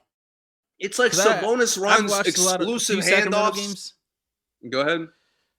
Yeah. I've watched a few Sacramento games. I can't remember ever seeing Monk get a catch and shoot spot up three. Thank you. How? Harrison Barnes gets all that shit, and he bricks them all day, every fucking day. Yeah, Herder will hit like his first one and then miss the next four. They still pass it to him. Like, bro, De'Aaron Fox has to go get his on this team. That is disgusting. Yeah. Phoenix doesn't have this problem. We mentioned Phoenix. Phoenix has 3 selfish stars and they don't have a problem of guys getting enough shots, None. which extends to Beal their still role gets players. everybody still gets catch and shoot, spot up 3 looks. Everybody. Beal, And for Grayson, Sacramento yeah, for them to spread the ball around, they have to play fast, and that shouldn't yeah, be the case. They right, have the personnel not to depend on playing fast. yeah, And then they for do. some reason, it's again they're utilizing. It's so backwards, Tyler. I'm struggling to even comprehend. Darren Fox is the fastest player in the league, or one of the fastest. They're not Hmm. utilizing his speed, and yet they're trying to play faster. Like Yeah, that was the main reason why he was so unstoppable last year. I know they're like letting him walk the ball up court, but still playing a 7 seconds or less offense. Oh, like it's like But Mike, like what did we with do in the Sabonis with the summer? ball, I I don't I know. really, This I'm is like shocked one big experiment of a season. because again, this team took so many positive steps last year, and now they're Hmm. reverting to taking all negative steps. Yep, They it's look bad. like a first round exit, and I hope I'm wrong because I don't want them. I think they'll be a really fun second round matchup, but Yeah, they're they not were a fun playing like first they're round getting matchup there. last year. Right. Right. Um. Yeah, I don't have anything to add. I'm with you. I'm with you on all that for sure. Like, bro, De'Aaron Fox really wasn't even an all-star, and nobody was even mad that he wasn't considered to be one. I know. And I mean, I'm with you. Without question, he's a top 5 point guard in the He's league. at worst top 7, and he Yeah, at is worst. invisible all the time. Like that. Oh, that frustrates me, man. That And how? it, and he's top 5 for me cuz he actually is a point guard. Like SGA isn't a point, like he's not a point guard. He plays point guard for them, but he's not. Fox is a true point guard in his top 5. Um you have any other ones in the East? I don't have any other ones in the East. Indy was my other team, but I was looking Oh, to okay. Yeah. see if I could pick somebody different. But honestly, Orlando's so new. I They Mhm. could get swept and I'd be okay with it. Like they're not. I'm not really looking at them as a contender. Uh, Yeah, if you're not favorited against any team, you're not really a contender. Like I I think wouldn't even favor Orlando against Chicago. every Orlando playoff win, we're going to be impressed. Like every individual one. Exactly. So Exactly. they're in the perfect Yeah. spot. Yeah, And in I New mentioned York, New York. New you York just is can't too. judge New York They're cuz just they're too so hurt. broken down. In Yeah. Milwaukee has definitely climbed out of pretender territory. For even with the flaws I think they still have, they're definitely not a pretender. Yeah. You wanted to talk about bright futures. You want to do that today or you want to save that? Um, no, we could save that because the teams have kind of slipped that I wanted to mention. Uh, Yeah. Really two in Okay. particular, but yeah, we could save that topic. Okay. Um Kind of, we could come back to it and judge the collective of the season. You know what I yeah. mean? To Yeah. where it's not so much like certain moments. Who's your defensive player of the year? Man, I was not expecting a tough question to follow It's up. tough. I ask cuz it's tough. I know I it's got. crazy I'm because gonna be honest. I've been really. This kind of throws me off. I've been really trying to rotate through the league pass to see more teams, and it's like yeah. I've gotten to see bits and pieces of teams, but not entirely. Mhm. I got a lot of players rattling in my mind. I don't want to give it to Bam because he's like the fucking Chat GBT answer essentially. He's like what a Yeah. if you asked the AI program to pick defensive player of the year, they'd pick Bam. Yeah, they'd either say Bam or Gobert. Yeah, Like, yeah, and I I know this is crazy, but Wimby like has a real case, like a real I'm case. not mad at that. Yeah, Even though the team is garbage, the only reason they win any games is because of how good of a mm-hmm. defender he is. 100%. Um, but I know they're not going to give it to him because the team is the worst team in the league, second worst, third worst team in the league. So I know they're not going to give it to him. But if I was like, for me, actually watching the games, defensive impact, Wimby gets steals, blocks, he keeps like the whole team out of the paint. It's crazy. Like, and there's no lobs if Wimby's out there, like stuff like that. But I actually truly I actually truly believe Gobert is earning it this year. I've never felt that way about Gobert. Even as the other ones, I've always felt they were fluke. I thought Marcus Smart deserved at least one of his other ones. I thought Drew Holiday had a chance in 1 year, but this year, like Gobert to me, I think is really, really earning it. I might be in the minority in feeling that though. Uh, I don't but know if he's he's been earning it, but he doesn't look like a playoff weak link. I will tell you that. Like he looks like he's I really made an effort to improve some of the glaring weaknesses. yeah. I mean, he's not even like in the playoff week link. You're talking about like mainly off the switches, right? Yeah, off the Because like mismatches. off the switches, he's not getting exposed like he Exactly. used to, That's the key for him. and his Like he's help. really making an effort moving his feet. He's closing out on shooters. He's Yeah, covering the floor a lot better. he is, and his help defense has been really, really Hmm. exceptional. And maybe Yeah, because maybe it's easier because he knows he's not the only big out there anymore. But like now, if a guard drives, like I see Gobert there, and I mean you can tell the teams are like worried about driving on Gobert now, which 100%. I don't think they felt that way when he was in Utah. I'll give So, you a guy who should get consideration. I mean, it's hard to quantify with the wings, mm-hmm, uh, but Herb Jones has put forth a large mm-hmm. number of DPOY performances. He has, he He has, has run away with the if I mean it's not really a stat, but like guy who has shut down elite matchup. He's done that yeah. this year more than any other individual player. He's that kind of Kawhi, San Antonio Kawhi kind of thing going on. Yes, yes. Yeah, I've noticed that too, and I think that it'll take a playoff series for people to see it. Like if they played Phoenix in the playoffs, or well, Clippers would be good too, but I think Phoenix would be better because it would have to be against like Booker or Durant, someone who like really takes a Hmm. lot of shots. Um, but if they played one of them in a series and people got to see it for a full series, next season he'll be Yeah, getting the uh, nods. Like people will really, really actually make him a yeah. candidate for defensive player of the year. But yeah, I agree. That's a good pick. Really, really, really, really good pick. Yeah. Um, I always look at Dejounte Murray for it, but he really has been much more offensively minded this year. So Yeah, man. um, Bad news for LA. I don't know if you saw LA, but bad news for the Hawks. You saw Sadiq Bey out for the rest of the yeah, year. yeah, Tough. I literally just sucks. saw that before we got on. Yeah, and Trey, I don't know when Trey's coming back, but yeah, they're done. They're shot.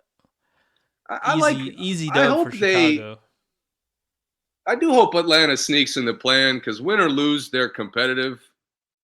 Yeah, So like the game will be fun either way. yeah. Oh yeah, I hope they'll make it over Brooklyn, but I Yeah, don't think they got a good Chicago shouldn't have advantage. an issue. Yeah, yeah, yeah. Hmm, I don't know about that. I Um, don't know if that's an easy dub for Chicago. no Trey or Bay. Oh well, yeah. If Trey doesn't come back, then yeah, is Trey done for the Oh, year, or is he coming back? I think he's coming back right before the playoffs. They said. Mhm. Yeah, then they're done. I was about to say They're without done. Trey, they have to win that dub, but I'm not sure about Trey. He might come back. It says out 4+ weeks. Oof. So Yeah, he's collateral coming. ligament in his Best case, left he hand. comes back right around. He's probably rusty. Chicago. Chicago's got a most improved contender who's going to be hungry to eat. Yeah. Uh, I ain't gonna lie, man. Kobe White. I know it doesn't matter too much, but I guess it kind of does because Chicago has been battling to save the season a little bit. Hmm. Kobe White looks fucking good. He does. We had this conversation years ago. Between it was between Kennard and Kobe White. Remember? That's right. Yeah, Kobe's the man. He's playing great. Um it's I mean, he might win most improved. It's tough because I feel like had he not gotten hurt last year or the year before, one of those years he missed a lot of games, like it wouldn't be much to improve from. But he had a really bad injury. I forgot what year it was. Yeah, I I think it also was the year like before watching last. him. Watching him, I don't know if he's gotten like way better. It's more so Levine has gone out, so there's been a lot of shots for him to get. Exactly. Yeah. Yeah. Uh, Yeah. but like But statistically, he's come a long way, and it's his confidence is so much better. Where in the last years prior, he misses a couple shots and his confidence is gone. He's always yeah. making the extra pass, and he's much more of like I want you to seek shots. You're a scorer. You're a up and down aggressive player. Like don't overthink it. Yeah. Also, if Chicago makes the playoffs, it's not ruled out that Lonzo couldn't return. I mean, I don't think he would want to like play his Yeah, first game in two yeah. years in the playoffs, but I think that I mean, from what I'm reading, it seems like he could be ready to play if they did make the playoffs. But you know, but yeah, Kobe looks really really really good. I like Chicago's team, man. I mean, the Levine trade is looming over their heads, but I think they should be more positive about it because whatever they get for him really could be something interesting. Could really help them. Yeah, I hope Like the Chicago trade could realize. put him in Go the right ahead. direction. The trade could really Yes, put him in the right direction. I'm with you. Like, I hope Chicago's in the same state of mind of, and I don't know if I could really give any of the, you know, borderline playoff teams or lottery teams this credit. Like, Chicago is a Yeah, few moves away from again being a relatively healthy contender, yeah, they are. and I don't think they're like the Levine trade could be enough. Mm-hmm. They're good enough if they finesse the right kind of package with maybe like one extra player and less picks. Yeah, I could see them being right back to top 4 seed next year. Praying yeah. for their I health, agree. of course. I agree. Do you think a Levine and Vucevic package could get them a superstar? Get them an all star at least? Yeah, Yeah, I think so too. yeah. I'm pretty sure the collective association is delusional about how good Vucevic is. So I could finesse that. If Chicago could hire me, I could pretend that his value is as high as everybody else does. Imagine the scenario: LeBron retires and Anthony Davis says, "I want to go home to Chicago. I'm done with LA without LeBron." And that's the Ooh, package. Send Levine and ooh, Vucevic to LA for AD. I mean, that makes that would be sense. fire. Yeah, I Yeah, would I like to mean, see Levine Chicago with Levine goes AD. That'd be home. cool. Yeah, Levine goes home. Vucevic went to USC. You know, I don't really send him back care. home. Vucevic could just go. I just don't want to see him in Chicago. Go anywhere else, bro. Please. I know he's just weighing DeRozan down. I'm sick of So, DeRozan like getting torn down by all these. I would like him on a contender again. you ever get mad at a guy? I'd be watching like Halliburton will sometimes have a layup and he'll still kick it out to the pop out Miles Turner. I'm like, okay, you should have kept driving, but like I could live with it. DeRozan will Yeah, kick it out to fucking Vucevic, and I'm screaming at the TV like, yo, we just missed out on a and one, on free throws, on a layup, yeah, on a midi yeah, pull up. Don't ever kick that out, DeMar. Fuck that. yeah. Vucevic's threes are just not. I have no confidence in them. None. And he just keeps on taking them. It seems like he takes so many. It's crazy. Um, but anyway, that's all we got today, guys. Thank you for listening. Subscribe, follow us, all that good stuff. Glad to be back.